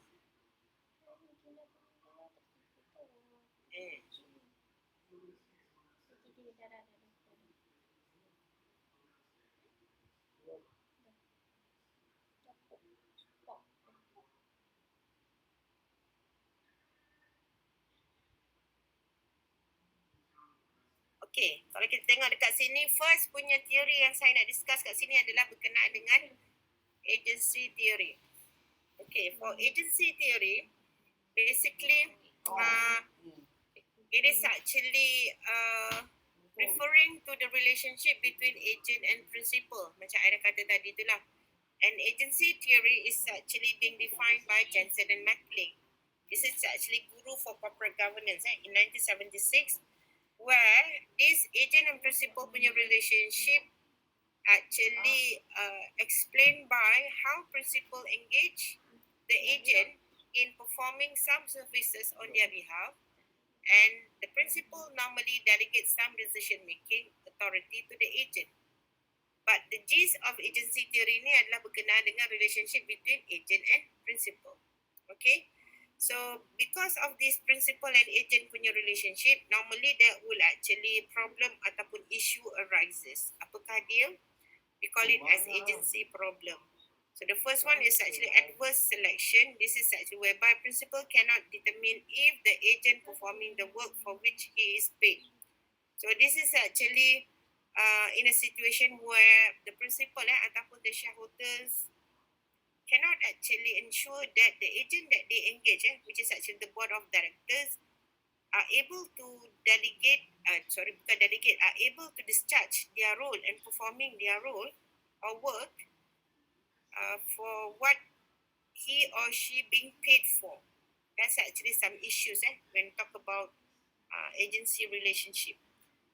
On top of that, we also have that moral hazard. This is actually whereby principal is unsure as to whether the agent has performed their work to their ability due to self-seeking motive. Oh. So this is actually whereby moral hazard ni is actually highlighting conflict of interest lah. Whereby agent may have their own interest which is conflicting by the principal punya interest. Okay, that's actually basically two agency problem. And due to that conflicting of interest, it will actually arise to agency costs associated with monitoring, management, creating and implementing an effective incentive system. So because of principal rasa mungkin ada conflict of interest, then principal feels that they will need to engage with a mechanism to actually monitor agent tadi tu. So that monitoring punya mechanism tu will actually associate with a certain cost, and that cost kita panggil agency cost. Okay. So basically that there are actually three categories of costs. The first one is monitoring cost. Secondly is actually bonding costs and residual costs. So monitoring ni, this is actually whereby nak monitor. Contohnya, apa tu nama dia tu, audit punya fees dan sebagainya. Tu monitor lah. Bonding ni is actually anything that need to actually be incurred ataupun that need to actually be implemented in order to establish bonding between agent and principal tadi tu. So bonding ni mungkin dari segi contohnya remuneration package yang menarik dan sebagainya to actually attract the board of directors in discharging their role effectively and efficiently without putting their self-interest up front dan sebagainya, because their remuneration package is actually attractive enough. So that actually associate with the cost as well. Okay, that's actually bonding. Macam mana nak bond between agent and principal. Residual cost is actually whereby if the damage has been done, how to actually recover. So that's actually residual cost, which will be part of agency cost tadi tu lah.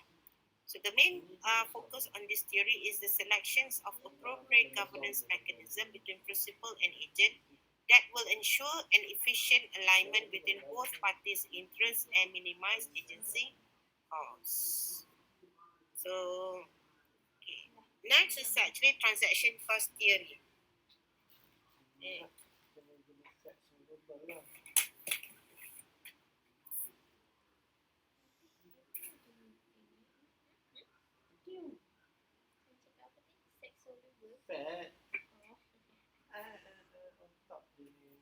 Okay, kalau kita tengok transaction cost theory ni, this is actually whereby different institution or organizational arrangement exists principally for the purpose of facilitating transaction, that is reducing cost of conducting a particular activities or production.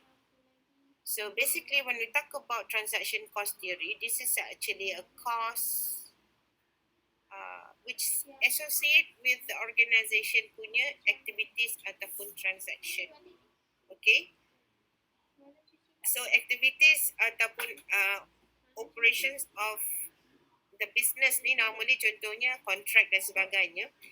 And transaction cost theory ni sebenarnya actually looking at how to actually reduce any unnecessary costs related kepada that transaction. Sebab kalau kita tengok dekat sini bukan unnecessary cost, bukan nak reduce, basically nak ensuring that transaction is actually being conducted in the organisation with a good governance, complying with all the rules and regulations sebenarnya. That's why dia kata dekat sini transaction costs are divided into pre and post transaction costs to ensure that interests of the party involved are protected. So apa yang saya nak mudahkan you faham untuk transaction cost theory, this is actually a theory that explain any mechanism that company ataupun organisation engage in order to ensure the transaction ataupun activities of the business are actually being conducted with a good governance compliance lah dekat sini. That's why dia pecahkan kepada pre and post transaction. So pre-transaction cost ni, this is actually a cost which firm kena incur in order to ensure that, sebab at the end of the day kita nak pastikan apabila keputusan dibuat untuk melakukan transaksi ataupun transaction tersebut, the decision to engage with the transaction will actually be addressing the interest of the shareholders as well as the stakeholders. So macam mana nak pastikan decision to engage with the transaction incorporate ataupun considering the interest of shareholders and stakeholders. So company ataupun organisation will need to actually incur pre-transaction cost.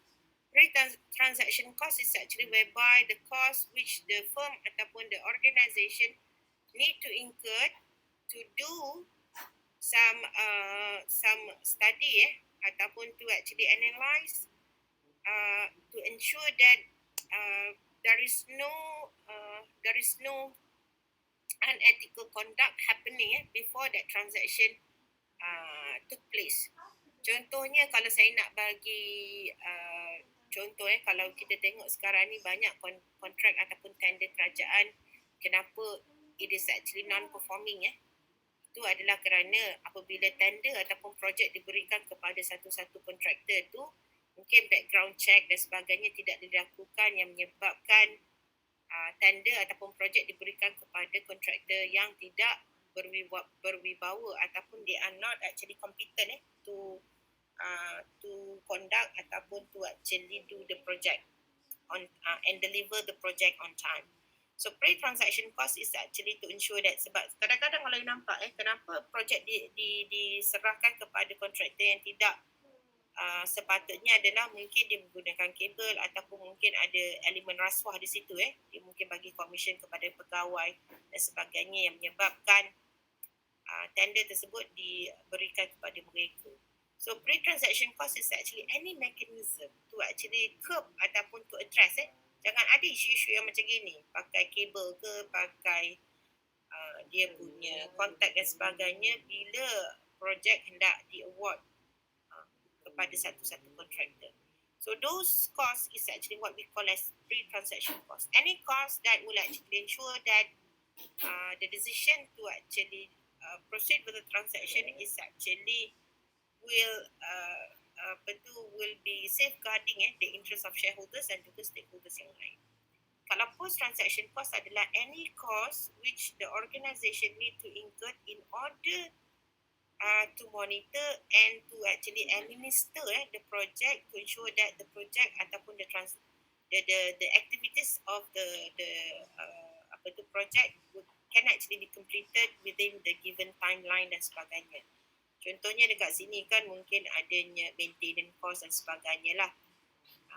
Untuk memastikan projek tersebut is actually mengikut timeline yang sepatutnya dan boleh deliver in a very best quality possible lah kepada client ataupun customer. So that is actually transaction cost theory.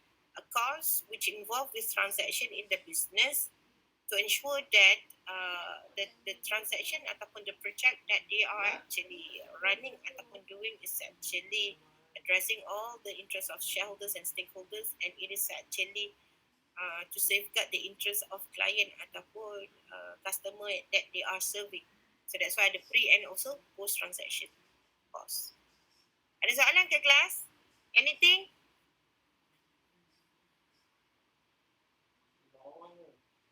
Hello?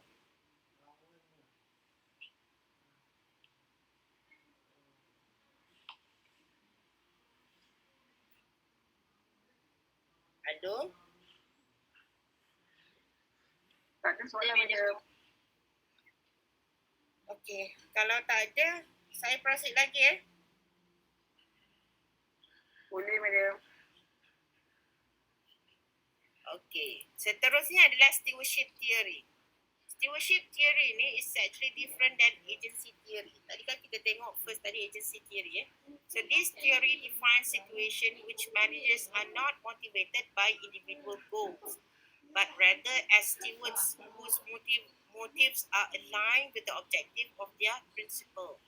So dekat sini kan dia punya relationship is not only looking at agent and principal seperti agency theory tetapi it is actually more than that. That's why kalau you nampak dekat sini dia kata it defines situation which managers are not motivated by individual goal but the goal of the organization.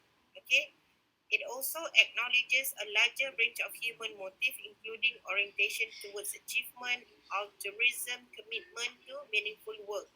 So dia banyak kepada setting of the organisation itself, bukannya looking at between agent and principal punya relationship.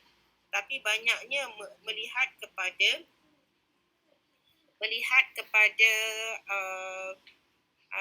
setting directions of the organisation and to prosper all the individual ataupun all the parties that actually set di dalam that organisation, contohnya employee dan sebagainya. It is not looking at shareholders ataupun principal sahaja. So it and then focus on the intrinsic reward that not easily quantified, such as opportunities for growth, achievement, affiliation and self-actualization. So dekat sini kan mungkin dia kata fokusnya is not only creating financial value but also looking at non-financial punya values that can actually be created and given to all the relevant punya individual in the organisation. That's why kadang-kadang any values which can't actually be quantified in financial punya form ataupun monetary form, that should also be included di dalam stewardship theory lah. Okay, therefore managers should be authorized to act since they are not opportunistic agent but good steward who motivated to work hard on behalf of the organisation. So dekat sini you nampak they try to actually grow the organisation as a whole and they are not prospering the organisation just for the sake of shareholders punya interest ataupun stakeholders punya interest. Okay, they are also looking at how to prosper the organisation and how to actually create values in the organisation. So that's actually stewardship theory. And then steward protect and maximizes shareholders' wealth through firm performance. By doing so, the steward's utility functions are maximized. So as such, managers balance competing shareholders and stakeholders' objectives, making decisions in the best interest of all. So from the management view, this theory favors board having a majority of specialist executive directors rather than non-specialist independent directors. So basically kalau you nampak dekat sini stewardship theory itu sebenarnya is actually focusing kepada all the individual ataupun all all actors in the organisation itu sendiri. Okay, termasuklah employee dan sebagainya, and how they can actually prosper together and build the organisation together. Okay. Next, kita tengok pula stakeholders theory. So bila kita tengok stakeholders theory, this is actually whereby firms that manage to optimize the stakeholder satisfaction will be able to thrive better than the company that only concentrates on maximizing shareholders' interest. So stakeholders theory ini fokusnya of course kepada stakeholders, bukannya kepada shareholders seperti mana yang kita tengok dalam agency theory. So every organization or corporation was created to serve more than just its shareholders. They should serve wide range of people that have legitimate stake in the company's outcome and performance, which serve a broad societal purpose. So stakeholders theory ini dia differentnya dengan agency theory adalah the address ataupun the directions in creating values dan sebagainya will actually be looking at maximizing stakeholders punya interest. ataupun addressing stakeholders punya input.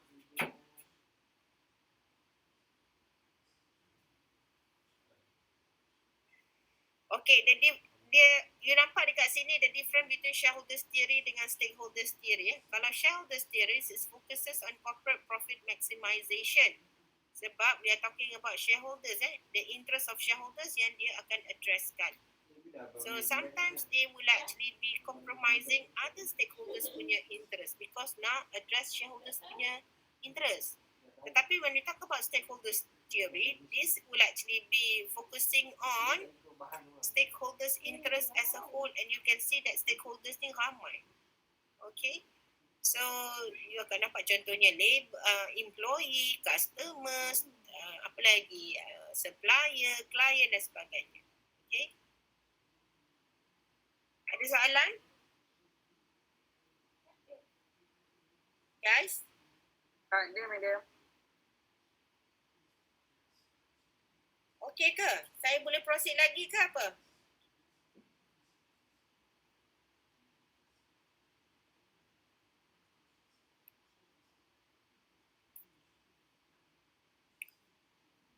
Can I proceed, guys?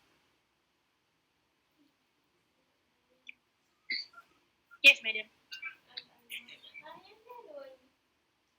Saya nak habiskan definitions of corporate governance, theory dia sikit, lepas tu overview and evolution je. Lepas tu dah kita stop. Yang lain-lain tu board of directors dan sebagainya, insyaAllah. Guys, siapa yang baru masuk ni, I'm planning to do an extra class next week tau. So saya nak buat malam sebab ada orang yang bekerja siang ataupun on Saturday kan. So saya kesian juga dengan siapa yang bekerja hari Sabtu. Takkan dia nak ambil cuti lagi kan. So dah banyak hari yang dia bercuti. So most probably I can do Saturday night ataupun Sunday night. Ikutlah kalau siapa yang bekerja hari Sabtu agak penat untuk Sabtu malam. I can also actually facilitate to have the class on Sunday night. Hello?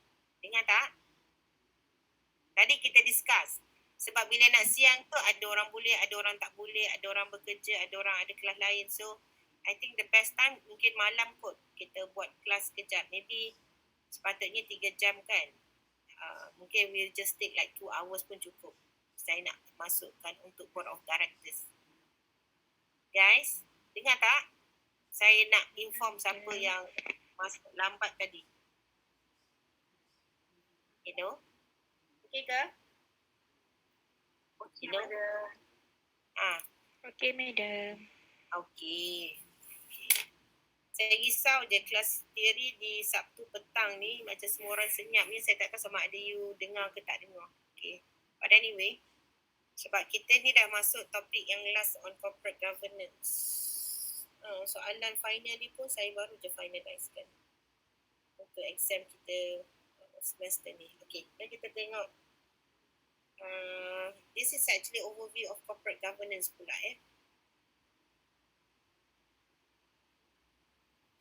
Giving you some overview on corporate governance. Kita dah tengok on the definitions on corporate first kita tengok tadi governance and accountability. Lepas tu kita dah tengok definitions of corporate governance and some theories which can explain about corporate governance. So sekarang ni nak tengok overview of corporate governance. Basically, tadi saya tunjukkan Malaysian punya definitions of corporate governance, but this is actually a different definitions on corporate governance by Cadbury Report, whereby they define corporate governance as system by which companies are directed and controlled. That's the key word. How companies are being directed and how companies are being controlled. So this is another scholar, Margaret Bless. Dia kata corporate governance is actually the whole set of legal, cultural, and institutional arrangement that determines what publicly traded corporation can do, who control them, and how that control is exercised, and how the risk and return from the activities they undertake are allocated. Okay, so if management is about running the business, corporate governance is about saying that it is run properly. So corporate governance ni basically kan we talk about internal punya mechanism, and it is actually how company are being managed and how company being governed. That's actually corporate governance. Okay, what are the advantages of having good corporate governance? Tadi kita discuss about threats to good governance dan juga accountability. But now I'm actually highlighting what actually the benefit of having good corporate governance. So when you have a good corporate governance regime, it helps to ensure that corporations use their capital efficiently, to ensure that uh, corporations take into account the interests of a wide range of constituencies as well as the communities in which they operate, and that their boards are accountable to the company and to the shareholders. And then it is actually to ensure that corporations operate for the benefit of society as a whole, and it will maintain the confidence of investors for both foreign and domestic investors, and to attract more patient long-term capital. This is actually from OECD 1999. So you can see there's a lot of benefit ataupun that's actually a very relevant punya apa ni punya facts that actually highlighting why good corporate governance important, because it helps uh, those areas tadi tu lah, which is following OECD punya report. So bila bercakap pasal corporate governance, normally we are talking about shareholders ataupun investors, directors and managers. Directors ni is actually board of directors. Managers will be the executive who are actually running the corporation ataupun the business. Okay. Okay, I'm talking about the evolutions of corporate governance in Malaysia. So in Malaysia, corporate governance are being taken seriously when we actually experienced the global financial crisis in 1998. Okay, so 1997, 1998. So there's a collapse in our financial market, and we can see that our government are actually struggling when the global financial crisis happened in 1997, 1998. And based on an empirical studies, that's actually an evidence saying that the collapse ataupun issues related to this global financial crisis in our country is due to bad governance in being practiced in our corporation. So among the initiative taken by our government is actually the establishment of Malaysian Institute of Corporate Governance ataupun MICG in 1998. So this is actually an independent corporate governance institute which is actually being established by High Level Finance Committee uh, incorporated under Ministry of Finance. Okay, and the objective of MICG is actually to educate and to actually give awareness to our capital market related to corporate governance. Okay, so starting from the establishment of MICG in 1998, our government actually published in 2000 our first nation code on corporate governance. Okay, this is actually governance standard in Malaysia, will actually explain macam kita punya code of conduct ataupun code of ethics. Dia adalah code of conduct which is actually being established for company to refer to how they should actually govern their corporation ataupun their firm. So governance standard in Malaysia basically kalau you nampak dekat sini it actually have compositions of the board, procedure for recruiting new directors, remunerations of directors, the use of board committees, their mandates and activities. Those are all covered dalam MCCG 2000. And in 2007, we have first revisions of our MCCG.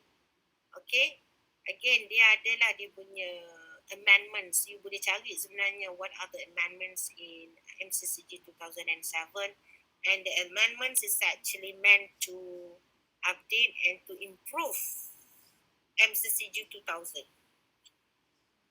And after that, that's actually against another amendments in 2011. So revision 2000 sekejap 2007 sorry bukan 2011 ni adalah corporate governance blueprint. 2012 baru ada another revision. So 2011 ni adalah CG blueprint whereby that there are actually 6 themes which are connected in the CG blueprint. The first one is shareholders' right, the roles of institutional investors, the board, gatekeepers and influencer, disclosure and transparency, public and private enforcement. Okay, 2012 baru ada the third revision, the second. The first revision, second revision in 2012, whereby the areas of improvement ataupun revision made in 2012 is actually enhancing authority and governance, enhancing autonomy, enhancing institutional efficiency and effectiveness. Okay. Okay, that's actually 2012 revision. And again in 2017, that's actually again another revision whereby the area of improvement is actually it actually introduced CARE approach. CARE actually acronym for comprehend, apply and report. Selama ni kalau kita tengok kan MCCG since it is being introduced in 2000 ni, the approach is actually principle based, di mana it is just merely a code that provide as a guidance kepada corporation. It is not a mandatory punya requirement, but basically it is a voluntary punya practice. So that's why kalau you nampak dekat sini MCCG 2017 punya revision, dia stress on care ni maknanya any corporation ataupun firm bila dia refer kepada MCCG, they will need to comprehend, they will apply and report. If they don't actually comprehend and apply, they will need to report as well. Apply or explain an alternative. Sekiranya tak follow MCCG, boleh, tak apa, you can apply, but you need to actually explain why you don't actually comply with MCCG and why you actually comply with the alternative approach. Okay, and then in 2017 juga kita ada that CG strategic priorities 2017 up until 2020, which is actually looking at 5 strategic priorities: CG framework, CG ecosystem, gender diversity on board, CG culture, and leveraging technology to monitor CG practices. Okay, in 2019, we have the CG monitor, whereby data and observation used by board, shareholders, advocates, corporate governance best practices. And in 2020, we have the Corporate Governance Council, whereby dekat sini kita ada key corporate governance stakeholders which provide strategic directions for the development of corporate governance policies and initiative for the capital market and to coordinate its implementation. And the recent one, MCCG are actually again being revised in 2021, I think in April 2021. Okay. So the area of improvement in MCCG 2021 is actually improve board policies and processes, strengthen board oversight and the integrations of sustainability, and encourage the adoptions of the best practices. So those are the evolutions of corporate governance in Malaysia sebenarnya. Okay, and when we talk about CG punya pillars ni, basically dia ada 4 pillars. We have the accountability which we discussed just now. So the corporate governance framework should provide for the strategic guidance of the company, the effective monitoring of management by the board accountability to the companies and shareholders. Fairness is actually talking about the framework should protect shareholders' right and ensure the equitable treatment to all stakeholders, including minority and foreign shareholders. So fairness to all kepada shareholders ni termasuklah minority and foreign shareholders dan juga stakeholders. Transparency is actually talking about the reporting of governance mechanism being adopted in the company ataupun corporations.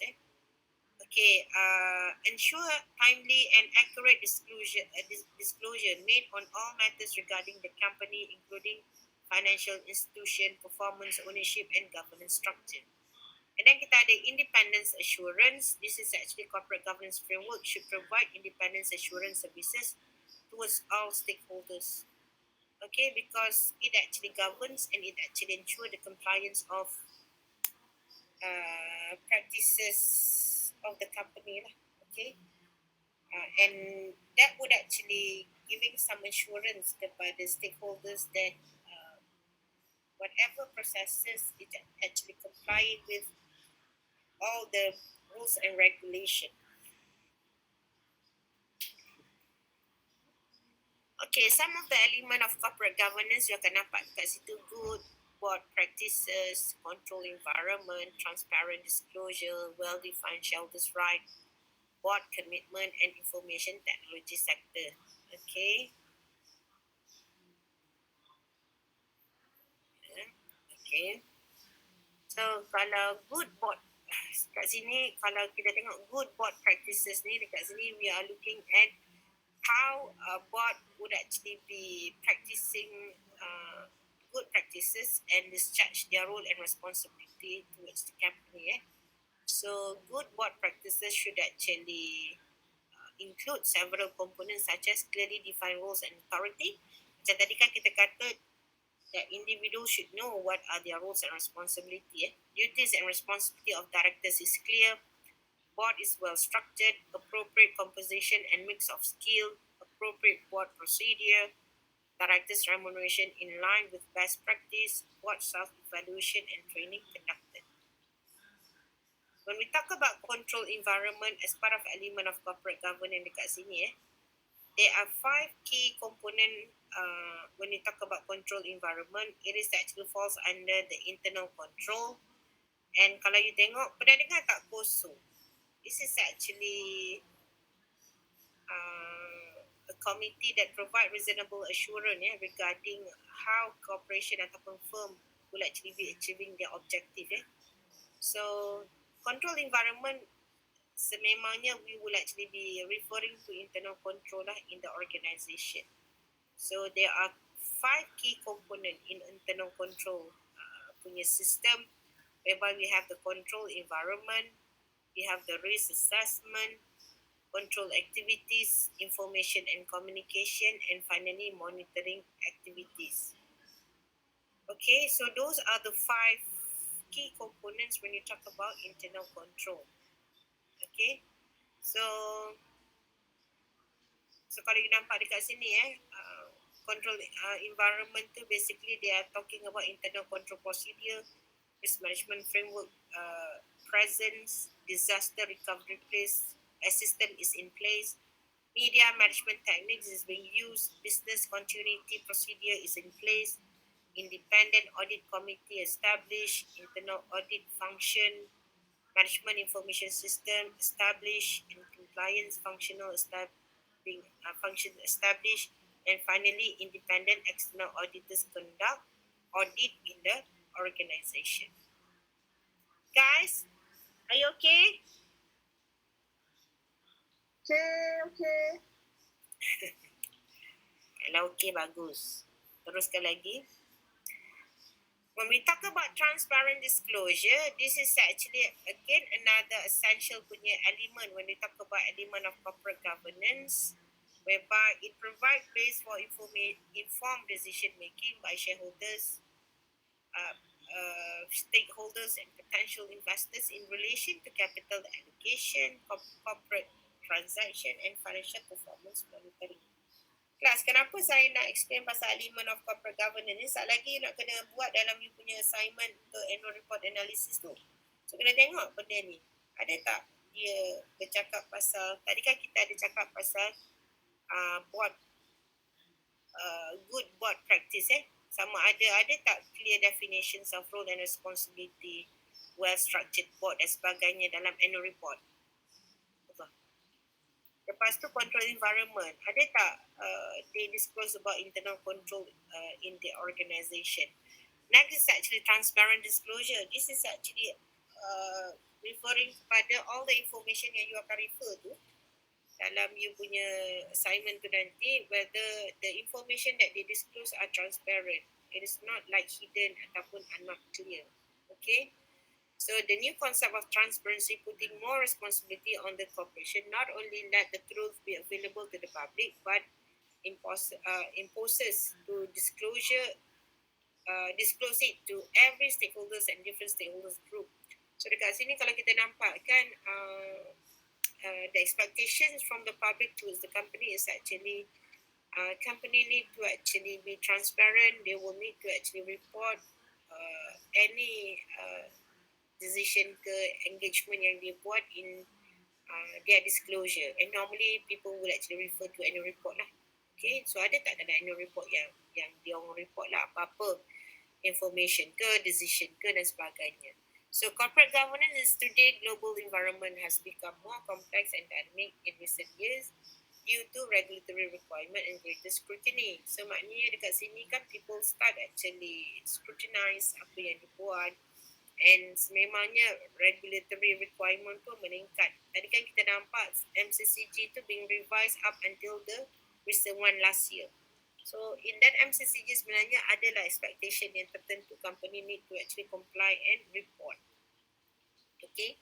Contoh yang paling recent kalau you tengok news kan, contohnya kalau transparent kan kita nampak Felda FGV kan decided to actually to increase remuneration kepada dia punya board of directors dan juga executive kan. So that is transparent di mana stakeholders and shareholders are actually being informed, okay, on their intention to increase the salary ataupun the remunerations of the board as well as the executive. So it's important to be transparent, to make sure that there is no actually action ataupun decision made without considering the interests of other stakeholders as well as shareholders lah. So therefore, a good transparent disclosure should have several components such as financial information disclosed, non-financial information disclosed, financial prepared according to IFRS and MFRS. Kalau Malaysia, companies registry filling up to date, high quality annual report published and web-based disclosure. So dekat sini nanti you tengok dalam assignment you, ada tak dalam annual report all this information being reported. Okay. And then well-defined shareholders' right would actually be looking at investors should consider shareholders' right as a key element of a good governance as well. For example, multiple shares or classes do not necessarily indicate poor governance, but they are factors to consider. Kalau board commitment, this is actually, for example, proxy voting and shareholders' influence in increasingly investors are using proxy voting as a means to influence a board corporate oversight as well as its commitment to improve its governance. Kalau information technology sector, this is actually common for the founders and insiders to hold shares that have greater voting rights than outside investors.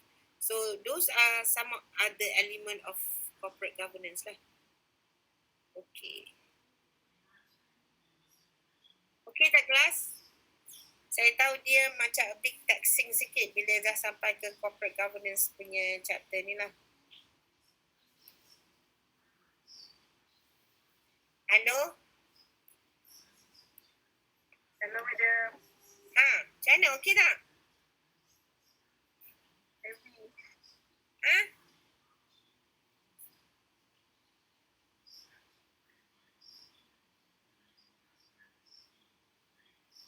Hello?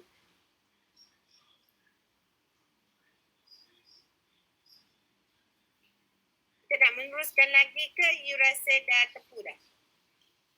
Tepu. Okey.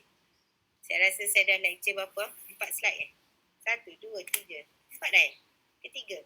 Baru 3 Okey, nak. Okay, I just want to reconfirm. Tak apa dah. Ada setengah jam lagi sebenarnya. I just want to reconfirm, tadi masa awal kelas kita bincang pasal, sebenarnya I explain about group assignment berkenaan dengan annual report analysis. You tengok dekat dalam U-Future, saya telah masukkan material berkenaan dengan annual report analysis tu. Sila rujuk kepada U-Future. Saya rasa week 9 ke week 10 macam tu lah. Cuba you tengok. Okay? So saya dah masukkan soalan dan saya masuk juga rubrik permarkahan for that assignment. So I think daripada hari tu lagi, I did actually mention you should start actually discussing with your team members about that assignment. And I give you the privilege to choose company mana pun punya annual report lah. That's why I can see in the WhatsApp group tu tadi dah masuk dah nama-nama company yang setiap group pilih. So my advice is that please choose other companies. Saya tak nak you buat company yang sama. Kalau boleh 5 group, 5 company berbeza. Okay. So that is actually one. That saya nak cakap ni sebab tadi ada yang masuk lambat. Okay. Another one is that next weekend we are not supposed to have seminar. Tapi saya nak buat kelas. So the only time that is actually available to all is actually malam. So I can have Saturday night, Sabtu malam, kelas ataupun Ahad malam. So terpulang kepada you. Tapi tadi agree-nya Saturday malam. Tapi I don't know, ada orang yang bekerja Sabtu kan. So dia balik 5:30. So kalau Sunday malam pun boleh. I open sebenarnya. Sebab siang tu macam ada kekangan. Ada orang ada kelas, ada yang tak ada orang bekerja. So I think malam mungkin saya perlukan like 2 jam macam gitu for you to actually. Saya nak habiskan silibus sebenarnya sebab minggu yang seterusnya tu pada 9 dah Raya Haji. Lepas tu 16. Lepas tu dah nak bertemu dengan kita punya final exam. Dah kan you ada study leave seminggu je. And I'm sure you also have a lot of assignment to complete. So if possible, if we can have like next week to class untuk kita habiskan kita punya syllabus, that will be good. Sebab saya tak nak macam last minute 16 hari bulan baru saya nak menghabiskan syllabus. Okay? Okay ke? Siapa yang baru masuk tu saya nak share lah information tu. Hello? Hello? Senyap je. So kalau senyap je, I assume okay guys? Okay je, madam. Yang lain tu senyap je, saya tak tahu lah dia berada ke tidak. Ke dia on je tapi dia tak berada. It's a possibility, tahu? Sebab tak respon daripada tadi tu. Terlelap kot diorang.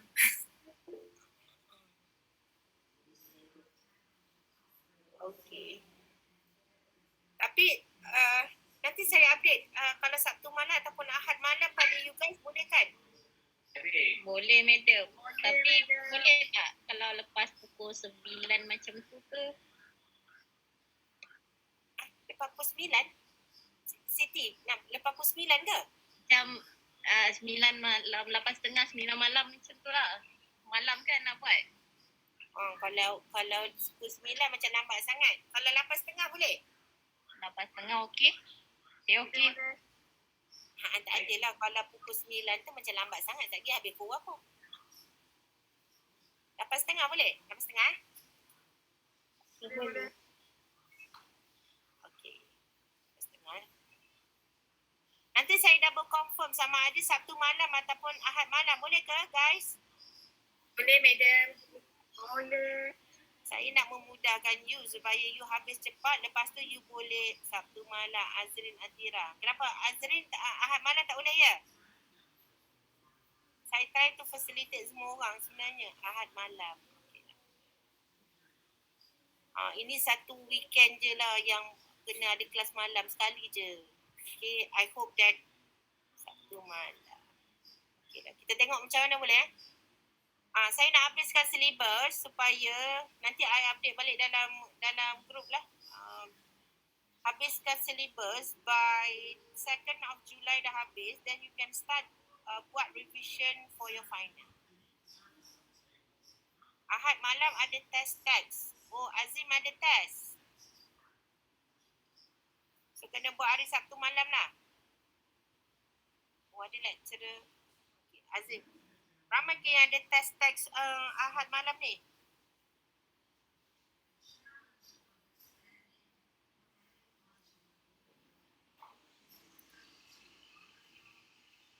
Okay lah, Azim seorang je ada test ya. Dengan siapa? Dengan Madam Saliza ke?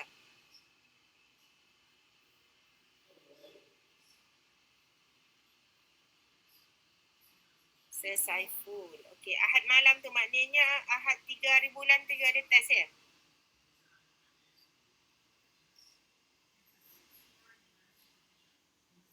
Boleh tak siapa-siapa can you invite Muhammad Sajid ni kenapa dia tak masuk lagi dalam WhatsApp group kita?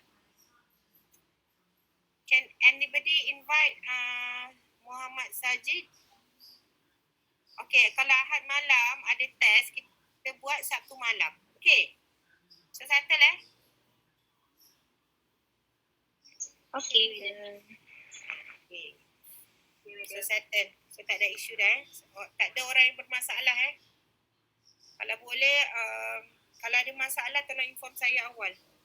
So kalau tak ada masalah then we are good to actually do the extra class. Okay. Nanti tolong invite siapa dia ni? Muhammad Sajid ni. Dah seminar yang kelima dah. Dia tak masuk lagi dalam grup kita ke? Grup WhatsApp kita. So kalau tak ada apa-apa lagi, anything else that you would like to ask? Ada tak?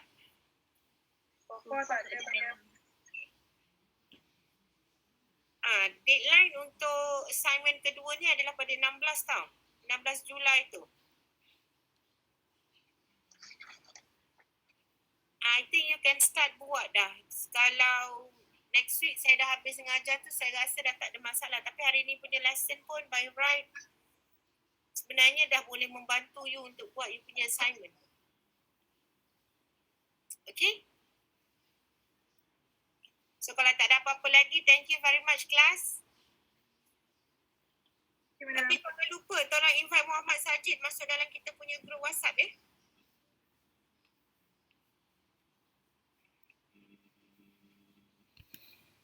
Okay, kalau tak ada apa-apa, okay. Thank you very much. Assalamualaikum. Thank you, madam. Thank you, madam. Assalamualaikum.